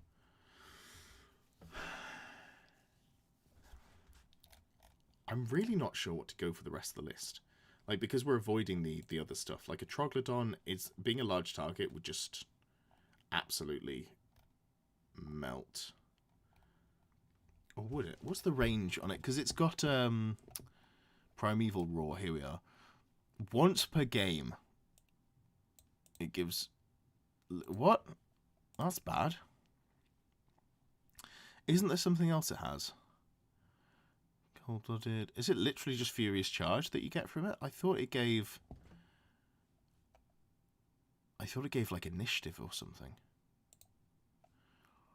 No, there's literally nothing on here. Primeval Roar. It's literally just once per game it gets a Furious Charge bubble. That sucks huge amounts. I can't justify it. So I think we just go... we've got magic resistant here, so that can go away. Oh, 50-point magic item. What's this? 3 attacks, weapon skill 4, strength 4. I don't hate that. I'd love it if the +1 strength, or whatever the magic item is that has like +2 attacks. That would be interesting. I don't think there's anything in here that's particularly exciting though, because you've got halberds or obsidian blade hand weapons anyway. Like, pretty much everything here is just worse. And you're probably not going to live to make the attacks, right? And if you put an expensive character on it, you're just reminding your opponent to make attacks into them. Which I do not love. Did I manage to put... Yeah, I got Ruby Ring there. Did we just go big here? How big would we go? 45. I think 45 is too big. I think that is unnecessary. How big would we want to go? Let's say 7 by 4. That's 28. -3, so we're going 25 because we've got 3 characters in. No, they'd have to be 8 wide because the Skink Priest is going to tag onto the side. So 8, 16, 24, 32, 29. That's a beefy unit that probably doesn't die easily. Yeah, dueling swords. How am I going to fill the board with aquatic terrain? I'm going to somehow get this army built, painted, owned, and somehow get a ticket to the Duel of the Riverlands event that's coming up next weekend. Then I'll actually get to play on rivers. But because Rob's printing unbelievable amounts of rivers, I think he was saying it's 6 foot of rivers per board, and there's 12 boards. So what's that? 72 inches of rivers. Surely there'll be some there. No interest on the Skink Priest and Ancient Stake for casting bonuses. That would be truly something I could do. Here's the problem. We're trying to not put stegs in the list because this is a challenge. Yeah.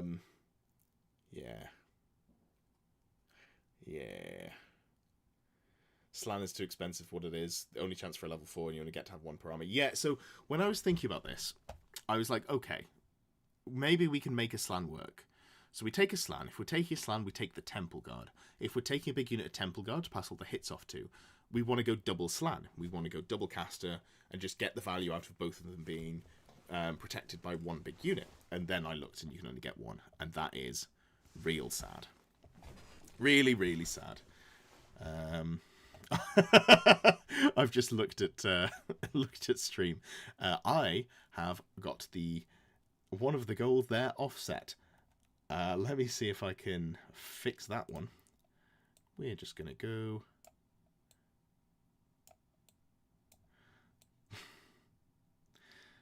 As you may be able to tell, coming to grips with Streamlabs, but I'm very pleased with how few issues we've had comparative to what I thought we were going to have.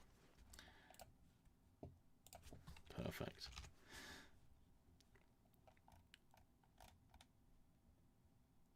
There we go. Jobs are good. Jobs are good. All right. Yeah. So not 72 inches, 72 feet. Yes, no, that's a very good point. That was a misspeak. Obviously, 72 inches of river is one board's worth of river, which is not very much. And he's got to have 12 of them. So yeah, so we've gone for a big unit of Temple Guard that has got triple character in. Maybe we shouldn't even be putting defenses on these characters. Maybe that's the answer. So the BSB can be kitted to the 9s. That's fine. We'll go 5/5 up on the BSB. I think you want the BSB to survive, right? Level 2. If I get rid of a level 2, can I go 2 more of these fuckers? 94 points. I really want to fit in. Because you can use them to buff up the warriors. I have 3. Oh no, that'd be a 4th, and rule of 3 does exist in every event I go to, so that kind of sucks. Okay, so we've got 1, 2, 3, 4, and a skink priest. This just feels like worse dwarf hammers. Oh, so much worse. Can't fail a save if you don't have one. To be fair, they've got heavy armor. We should give them shields as well, just in case. Those shields can probably come off, but, you know, God loves a trier. Like, 4 attacks at strength 5 is such a good stat line to start off with. And Furious Charge. Like, I think realistically they have to go in cold ones. I'm just reticent to write that list because it's fucking terrible. You know what? Let's just go... Let's get some shooting. You don't normally see chameleon skinks, so I think that's okay. So if we go 2... Tell you what, let's go 2 8s and a 5. That should work. Oh, that will not work.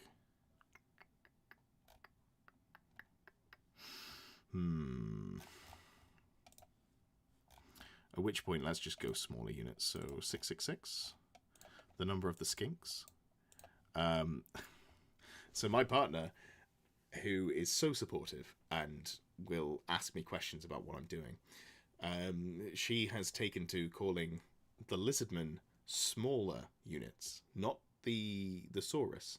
She's taken to calling them stinks with a T. So now I only think of them as stink priests, which is funny but not correct. Max Jungle Swarms.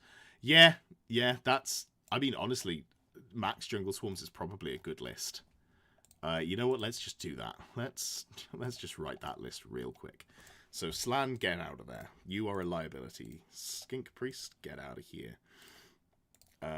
We need some level of characters, but I don't know what those characters are going to be. So we're just going to get rid of all of them for now. Get rid of you. We're going to get rid of you. Honestly, I should have just built a new list. That would make way more sense. Chameleon Skinks. So, right. This is a unit that we have to run legally. Jungle Swarms. This is like the Snotling list, but way worse. Okay. How many wounds they have? Because swarms are so variable. Okay, so they've got 5 wounds. So for anyone to get any points out of this unit, they have to do so many. 150 wounds? Yeah, 150 wounds. And their weapon skill 3. That's really big. How much do I have to bribe me to use new recruit? That's a great question. It doesn't show up as well on stream is the answer, but I can have a play around. Not for a bribe, just I can have a play around later on. Swarms have poison. They do have poison. They don't have any ranged attacks, which is kind of sad. And they only T2, but they're 5 attacks. Here's the problem. They're skirmishers. And we all know how skirmishers interact. Not well. So I think this list dies on the basis of they get charged. Like, you have skirmishers, they get charged. Even if you have them like ranked up already, because you have to rank up. If someone charges you on one side of the unit with a thin unit, like a chariot or something like that, I think all of the models on the left-hand side of the unit just die. So that sucks. Arcasotek for swarm support. I think that would be super allowed, because who's ever seen an Arcasotek? Let's have a look at it. Oh no, it's not the ancient stag, is it? It's the Bastiladon that's got the Arcus Sotek. There we go. You heal some jungle swarms. Yeah, that's not awful. And then you do damage in an AoE, which is not happening because you're keeping it to life. I think if these could go in open order, I think there might actually be something there. But because they can't, you just get charged and you lose the unit. So, all right, it was a fun idea, but it's got to go. Let's do the list that Pip has advised me on, which is the list that's probably playable, and that is Cold One bus plus characters. So you go probably double Old One. If we're going in a unit, I probably would just go, yeah. So an Old Blood has a 5-up save, shield, Cold One. So you need something else to get there. At which point, I think you may as well go for Hide of the Cold One. It doesn't matter that you're subject to stupidity because you're on a stupid mount. A stupid bloody mount. Oh, no, that's the wrong 30-point magic item. I was looking for a talisman. So this puts you at 95 points, and you are T5 with 3 wounds, a 3-up save, and a 5-up ward. That's not super survivable, but you're also in a unit, and you're theoretically getting 6 attacks. Oh, but you're only weapon skill 6. That's kind of sad. I don't love that for me. Oh well, it is what it is. Then the other one, I think... Let's just build this to not die, right? Armor of Destiny. Oh, you can't take that because it's not extremely common. Okay. We need a ward save in the unit anyway, so that's fine. Going Glyph Necklace for the ward and the magic resist. Then we're going... Hide the Cold Ones. Is there anything else I care about? Great weapon, strength 7, not too bad. Strength 7's pretty incredible, yeah. And it's 5 attacks or 6 on the charge, which you're not unlikely to get because you're mounted. So super solid. Yeah. Oh, actually, is there any point going for Hide the Cold Ones? No, I don't think there is, because we're going to go Armor of Destiny because you can't use your shield with this character. Because you're going Great Weapon anyway, so you may as well just go Armor of Destiny. Get that 4-up ward. I don't think I put him on the Cold One. Right, so we've got 2 characters in the Cold One so far. Then we're going to go BSB. We can't keep this BSB alive super well. That's a bit of a shame. What we can do... Oh, we can't do anything. I was going to give him... I guess you give him the Glyph Necklace for the 5-up ward, which is fine, but not exciting. I wanted to go Talisman and the Meteoric Iron armor, but that doesn't actually work out here. So I guess this character, we drop the Talisman. We go for the Hide. We haven't gone for Hide on anyone else. No, cool. So this Saurus character doesn't have a ward save, which is a little bit spicy. But he does have a 2-up save. Is there anything else we want to give him? Oh, Potion of Speed. Yeah. We want to make sure we're living. Till the end of turn. I hate that these pots don't last through your opponent's turn. But, yeah, here we go. So this gets you up to initiative 3 plus D3. So average 8 on the charge, which is pretty good. It's pretty good. Enchanted Shield. That's such a good shout. I don't know why I didn't consider it. I think Charm Shield I like more, because the things that are going to kill him realistically is like an enemy character with some sort of, even if it's just a great weapon, just some sort of or like Ogre Blade, some sort of bullshit weapon. So yeah, this character, 2-up save, 1 use, 5-up ward plus initiative. I'm pretty okay with that. We're going to go this one and make this one the general. And he's got... Yes. Yeah, I think this is right. He's just got a 4-up ward. He's the general. He's going to be hard to chew through. He's probably not using the shield, but we'll give him one anyway to get him to a 3-up save in case he somehow ends up on his own. I don't see how he would, but there's no harm in spending 2 points. We'll trim it if we need to. This chap's going to go great weapon. He is going...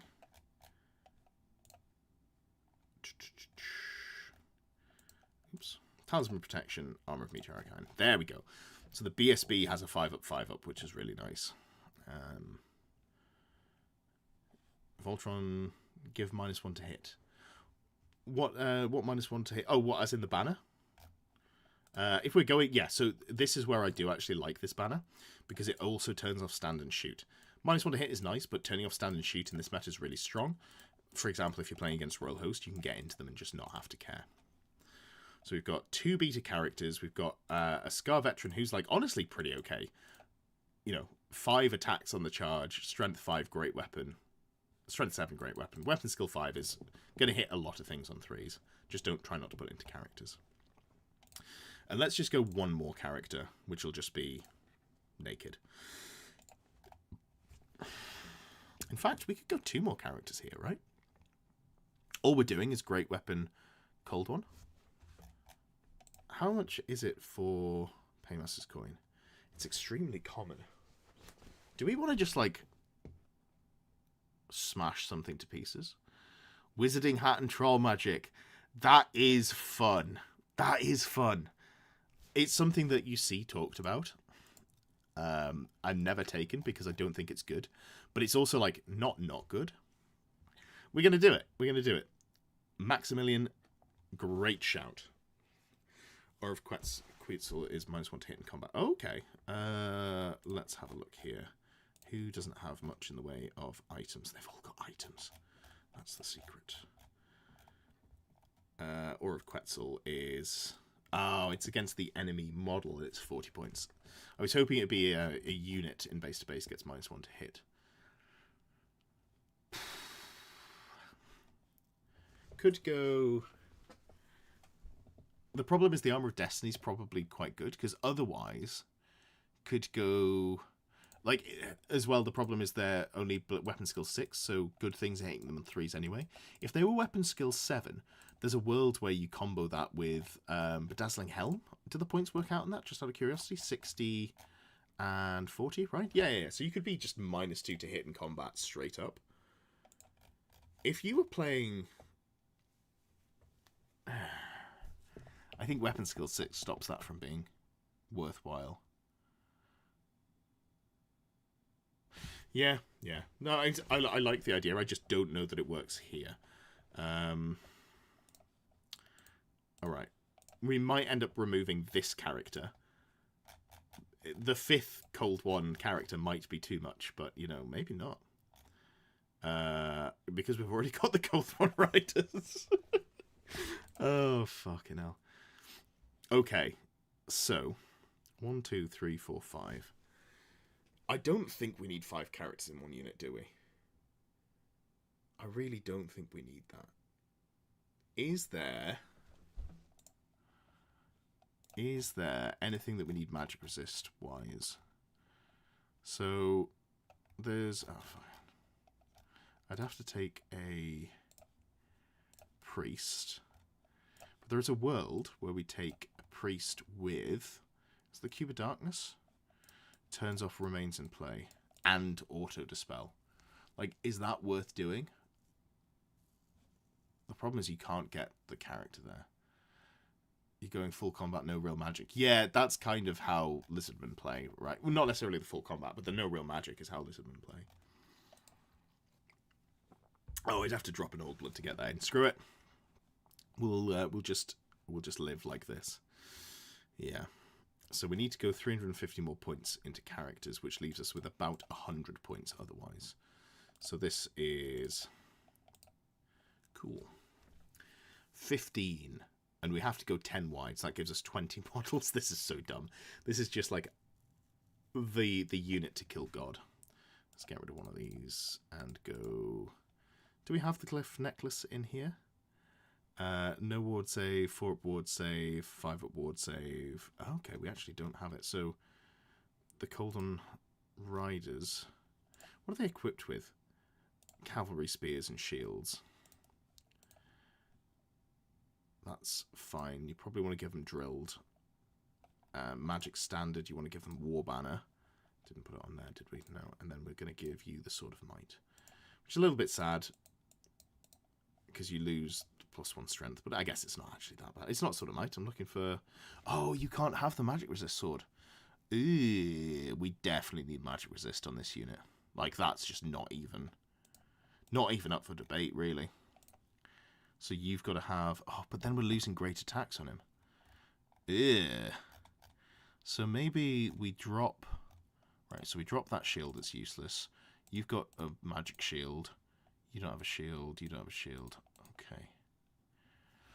If you wanted to run the Slan, you could just get the Ethereal upgrade, skip Temple Guard, and hope they don't roll Fireball. That sounds like a great way to lose 3 of your games at a tournament. Even though he's still pretty darn tanky, so his 1 Fireball isn't even the end of the world. I think most armies that I'd expect to play against will bring enough damage to deal with him, especially if you play against like Dwarves or someone.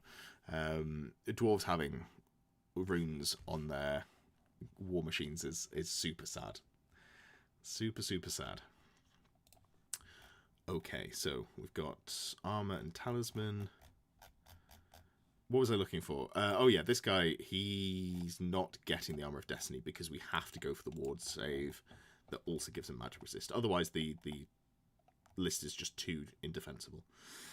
So, where have you gone? Where have you gone, you scrote? Glyph Necklace, there we go.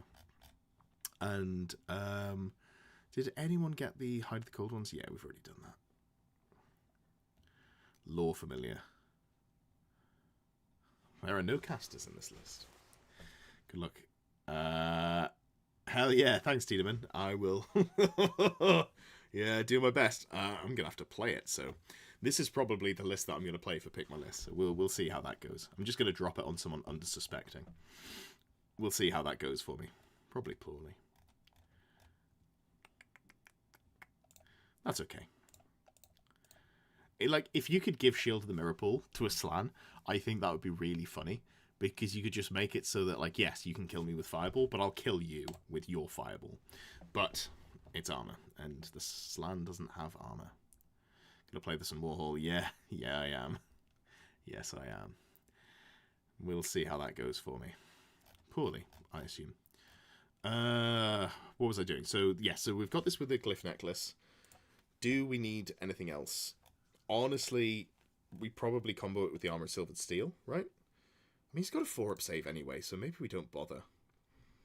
Is there anything that I can add to him that's already better? No, the lack of good items defensively makes me a bit sad. Yeah.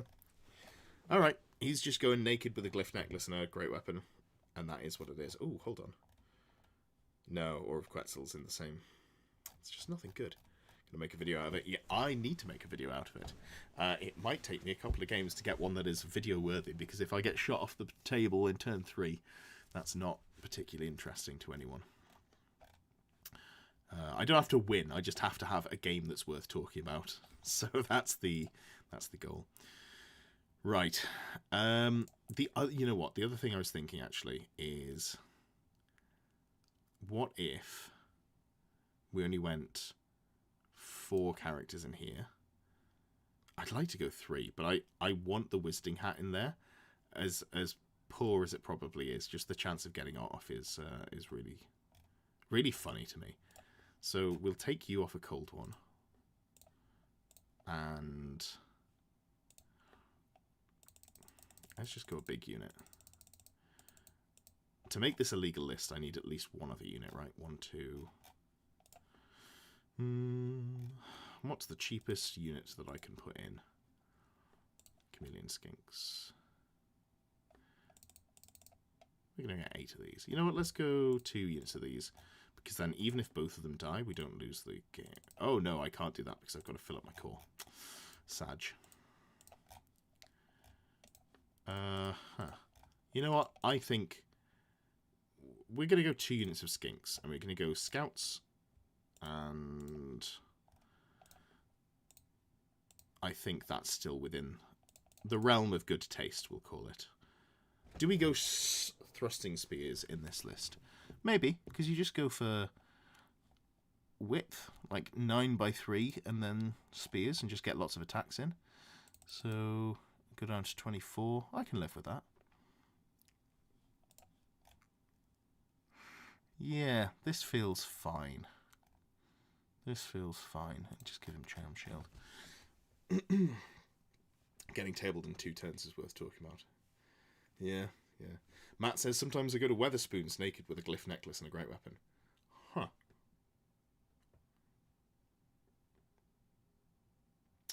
Well, there are plenty in Nottingham, so even if you get banned from 4, there's still 2 more in the city centre. I think that's right. Okay, this is a list. So let's just quickly talk through what this list does. This has a unit of effectively 17 Cold One Riders, and that is, they're only a single wound each, but they're T4, and they have a 3-up save, because you've got heavy armour, shields, you've got armoured hide 1.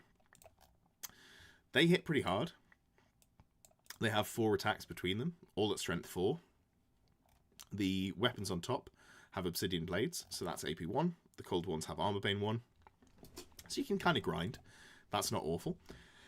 And then Drilled is genuinely good. War Banner for magic resist. Not magic resist, for combat res, sorry. That's just like okay. The fact that they don't have lancers is so sad compared to the Dark Elf ones. Inside that unit, they have to go at least 8 wide. And 8 wide is a lot more maneuverable than the 10 wide I was thinking of before. So you've got one character who is a 2-up save with a single 5-up ward who's got the Ogre Blade, and he's going to have 5 or 6 attacks on the charge.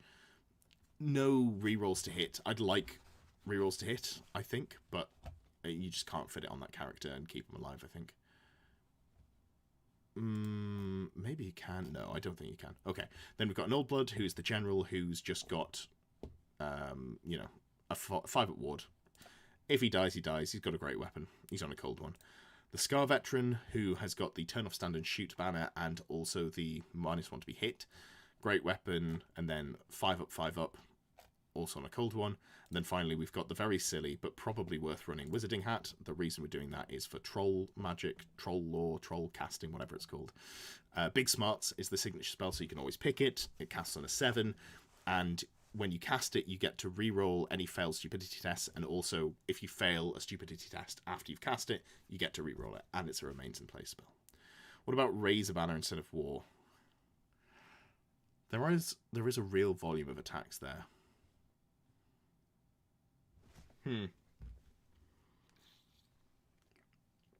You know what? I don't hate that. I don't hate that at all. Because there is a real quantity of attacks. And it'll get AP 5 on the great weapons here is kind of whatever. But all of the bites getting up to. Yeah. John says getting tabled in turn 2 leaves lots of time for beers between rounds. Unfortunately, I don't really drink, and I never drink at events. I always want to go into games able to do my best. But theoretically, yes, it would do that. So I guess we just drop a Saurus. Hey, 1999.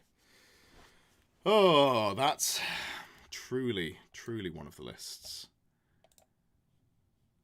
All right, so what I'm going to do is I'm just going to put this in the Pick My Army tab. Another shout out if you are a member, especially if you've been given a channel membership by the very generous Ginger Steve. Do pop into Discord, ping me in the Needs Roll. You don't even have to like at me, just type in the Needs Roll channel. Make sure you let me know what your YouTube name is. I will assign your role. You can see the members VIP section, including the Pick My Army, where you get to vote on which armies I play once a month. And this month's army is a very silly Saurus list. So I think this is probably what we're going with.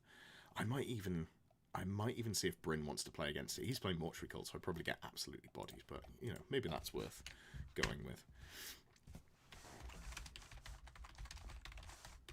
So I've just posted that there, which means I'm kind of committing to it, which is good. That's the next level of tournament handicap: podium and drink 6+ beers. I think my next goal, which I'm not realistically going to win with this army, I think, But I'd love to get a best painted. Obviously, best overall is great.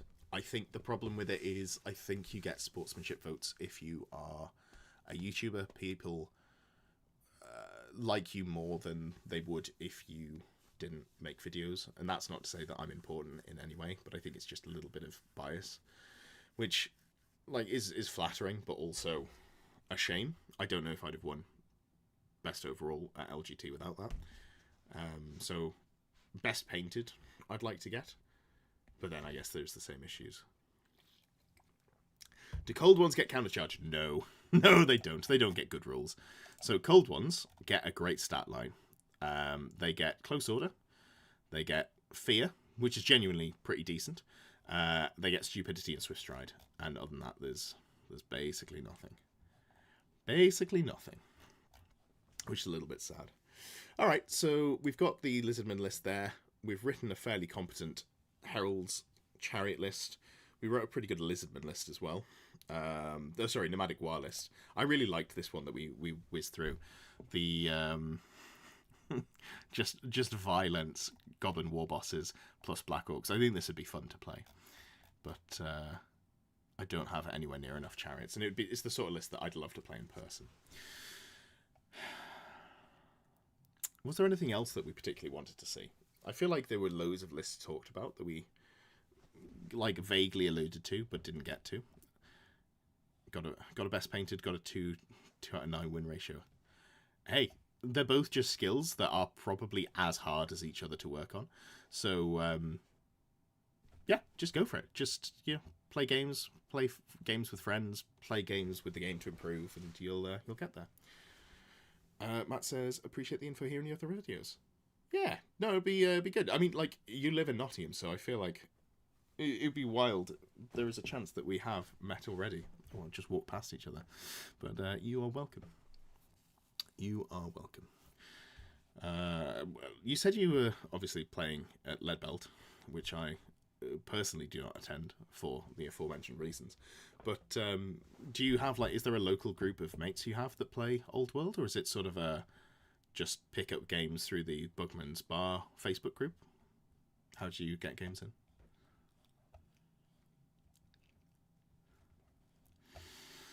Just trying to think if there's anything else that's particularly interesting in putting together. I do like chariots. Are there any other chariot lists that are worth writing? Didn't get very far with Tomb Kings. Oh, Dark Elves, that was it.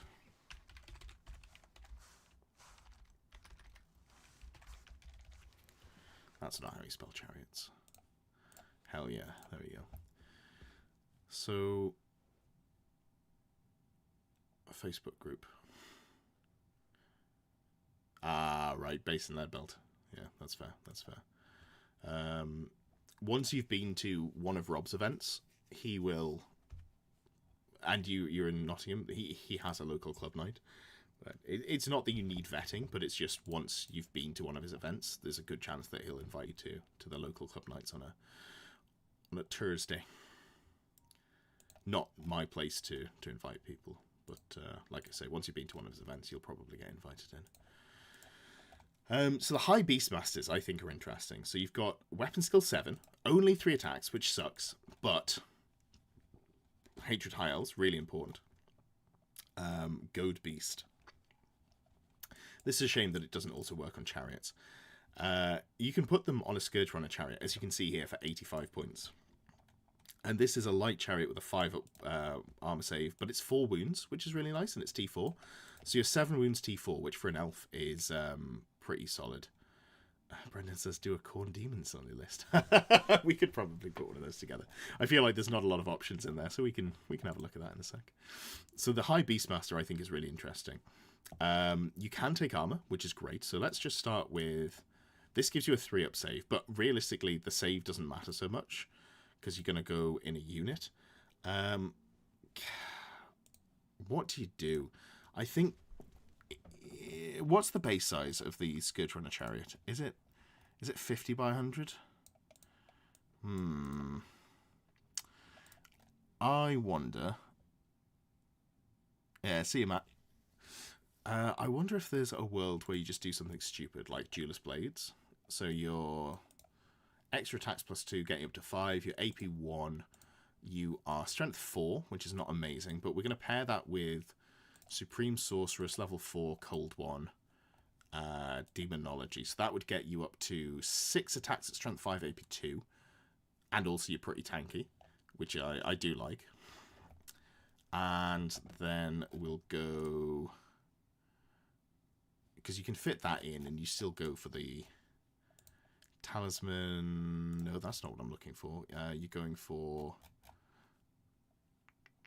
Tome of Fury, and Tome of Fury not being a extremely common magic item really really caught me off guard. So you're getting 5 spells. You know what? Screw it. Let's just go for the Lore Familiar. Let's just not risk it and not get a good item. Is there anything else here? There's one that gives you... That just gives you Frenzy. Yeah, that's no good. There's... Sort of Battle? Oh, yes. That'd be 3 attacks at strength 5, AP 2. I don't think that's worth 60 points. I don't think it's worth putting any weapon on her, so I'll go Spell Eater Axe for the magic resist. That's nice and cheap. And then we just go for... Might have to skim some points, actually, because we really want to go for a Dreadlord, just because a Dreadlord's fantastic. And even though it is a Chariot list, we're still just taking a Dragon, because we want to win our games. Shilagron, Penlacaleth. Great weapon. This character's so nuts. He's so cheap. So cheap. How much is the health pot? It is 35. Okay, so you can't put it on with those 2 items. Although you can't have a great weapon, can you? Because you're using the Shade of Gron. So I guess you go Sword of Might, which is fine, but not exciting. Then I'm 5 points over, so this character... Just going to lose... Okay, screw it. We'll never roll bad spells, it's fine. We're going Tome of Fury. It'll be okay. Cool. So here's just like a Dark Elf list. I mean, it does have a dragon, which is not quite what was asked, but... You know. Might just have to live with that. Just going with my standard core. I've struggled to run anything that's not this in core. I don't know what I'd put in if I wasn't doing this. Because this is like just a fit 500 that does things and is easy to hide and keep alive.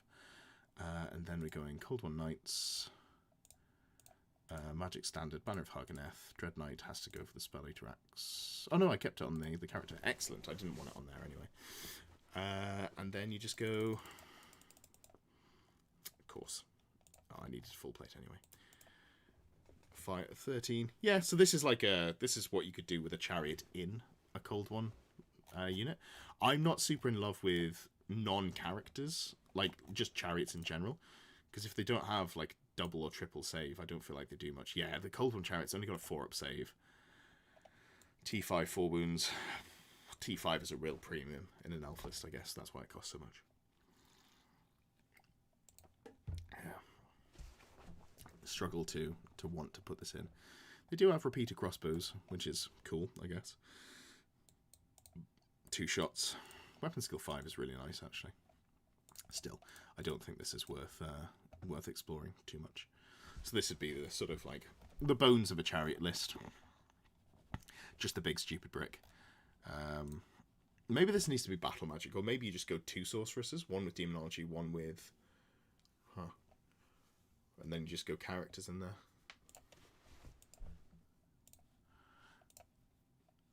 Anyway, you get the idea. And then very quickly, let's just throw together a demons list as well. Since it was requested by Brendan. So, Demon Prince, if we're just going pure, right? So, if we're going pure, you're capped at 1 1 greater demon. So that's your general. No, let's not make it the general. I think, is it... Yeah, I like the Blood Flail, but... Yeah, definitely Blood Flail. And here we want to go Armor of Khorne for a 5-up ward, and it also is heavy armor that you just don't lose to... a ward save you don't lose, and ward, yeah, You know what I'm saying. You know what I'm saying. Collar of Corn for +1 to your magic resist. I think you come with 2 already. Yes, that gets you to magic resist 3. Demonic Robes is fine but expensive, so let's not bother. Core, it's probably just going to be Furies, because Furies are real good, and Furies of Corn are real good. This gives you +1 modifier to Strength, which is, juicy. Unfortunately, you can't turbocharge them, which is a problem. 1, 2, 3, 4, 5. 5 units is fine. Do we care about the Herald of Corn? What does he give you? I don't think he gives you any buff, does he? He's just there. Which is not super exciting. Hellblade, like, the Hellblades are so sad. Strength user, AP1, Cleaving Blow. And I think the Herald only has 3 attacks. Yeah, for a Corn character, that feels wrong. He does have Furious Charge, which is fine. But he's so slow. And I don't think the Juggernaut is good. Is a Bloodthorn good? T5, 4 wounds. That gets you up to 6 wounds. 4 up, 5 up. I don't hate that. I think you're capped at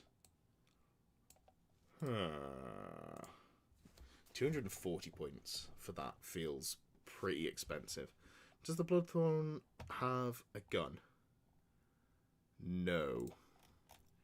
It's the Skull Cannon that has the gun, which is just a straight up Strength 8 Chariot. Strength 8 Cannon, sorry. Cannon of Corn, here we go.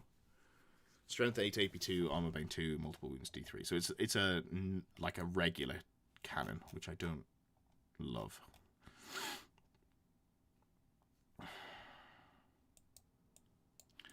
We have we have the alignment here. I guess this is just a little bit broken. I don't know if Brendan's still here, because, and this is cheating a little bit, given that it's Corn. What if, and hear me out, we go Demon Prince that's not aligned, but, oh no, Demon Princes have to be aligned, don't they? Or do they not? I can't remember. No, they mustn't do, because they cost 10 points. Because we could just go Dark Magic. Oh, you can't even take this, like, the Zinch. Oh. Alright, we're not taking Demon Princes. It's not on theme. I just wanted it to be on theme. It doesn't count. Gotta find some Fury. Oh, Furies are real good. So let's have a look at them. So basically, at stock, you've got a stat line, which is movement 8 for fly. They're skirmishers, so they can charge in any direction. They've got vanguards. They've got so much mobility. They have swift stride, and they have furious charge. So they're probably getting their charge off, and they're getting +1 attack on the charge if they do. They are equipped with demonic talons, which are strength user, AP1. These are really good. So stock, you have a good chance of charging, and your strength 4, AP1 with 2 attacks. Demons of Corn, +1 strength on the charge. You, for 112 points, if, let's just assume you go wide enough somehow to get all of the attacks in, you've got, what, 16 attacks at a good weapon skill. Oh no, it's not a good weapon skill, it's weapon skill 3. That's why you pair them typically with a Demon Prince with Dark Magic to give them Frenzy and Hatred. Because if you give them Frenzy and Hatred, you really turbocharge them. You shouldn't need them for core, because what it says is you need per unit with the same demonic alignment, and the Furies are Demons of Corn, so that should count, unless I'm missing something, which is possible. So if I was making this like a Corn focus list, but more competitive, what I would do, and this is going to seem, you know, a little bit rude. I'm going Zinch. I'm going level 4. I know this is not on flavor. We're going Twin Heads, because that gives you +1 spell. Your Mark of Zinch, so you're casting it +1. Your Dark Magic, and the reason for that is you're going for Battle Lust. So you target a unit, you give them Frenzy and Hatred. Suddenly, those 8 Corn Furies have 24 attacks, rerolling their hits, Strength 5, AP1. Nuts. They hit so hard. And, like, I know he's Zinch, but it's really good. It's just really good. You can also go Aether Blades on this character if you wanted to, or many arms, but I don't think that's worth doing.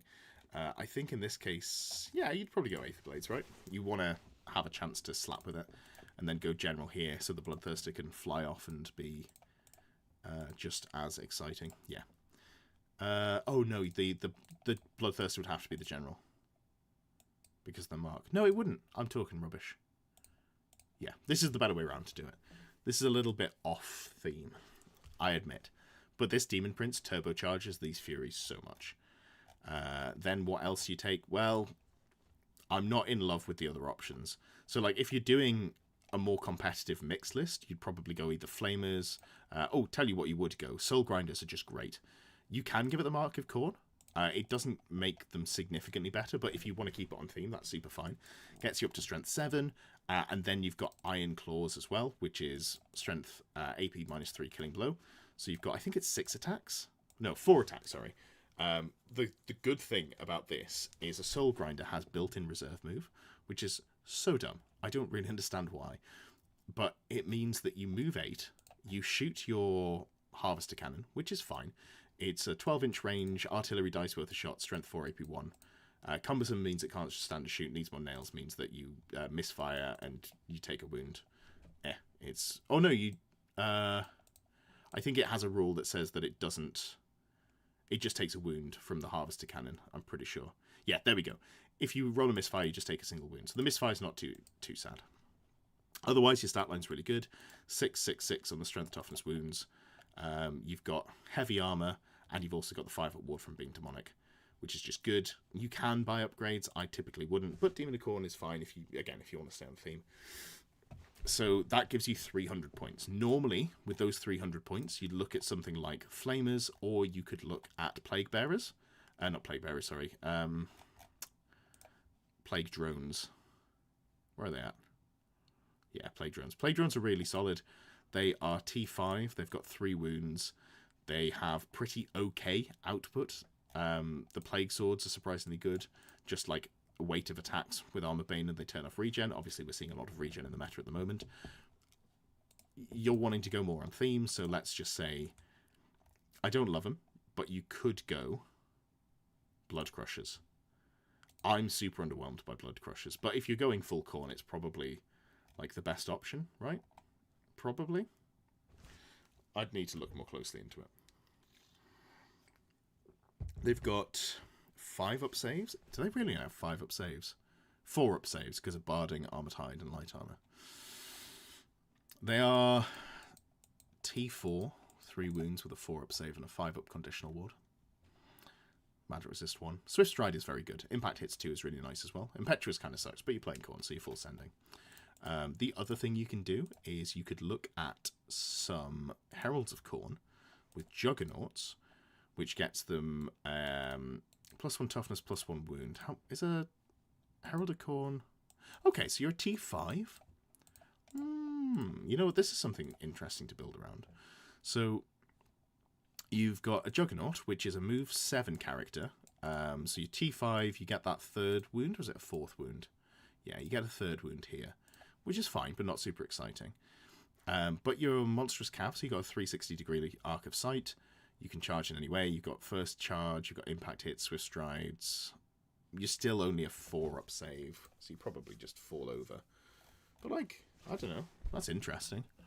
Maybe you take a couple of those, and you go a couple of these, right? So we're just going like this. And then you don't necessarily have to be in the unit, depending on how much shooting you're against. Or if you're against those shooting, you can just put them in the Blood Crushers, and, you know, job's good. You've got 80 points left. I don't really know what you're looking at here. Demonic Gifts. Spell Eater. Ooh, that's interesting. Being able to dispel. Only at +2 is probably not worth doing, but, you know, it's an option. Strength +1, AP -1, Killing Blow. It's just not great. The problem is the Demonic Herald doesn't come with a good weapon. It just comes with an AP1 Cleaving Blow weapon. And it's got 3 attacks, becoming 4, Strength 5. Is the Axe of Khorne worth taking? Strength 6, AP1, Killing Blow. not really. Like, really not really. Alright. Well, hopefully gives you something to chew through, Barry. But I'm going to call it there for the evening. It's been great. Really enjoy doing these, as always. I'll see you next week. Not sure what I'm going to do next Friday. Got a couple of thoughts. Might do a painting stream, because I've got roughly... In fact, I've got exactly 2 weeks to get an army painted for the Leicester GT. So, need to pull my finger out on that one. I've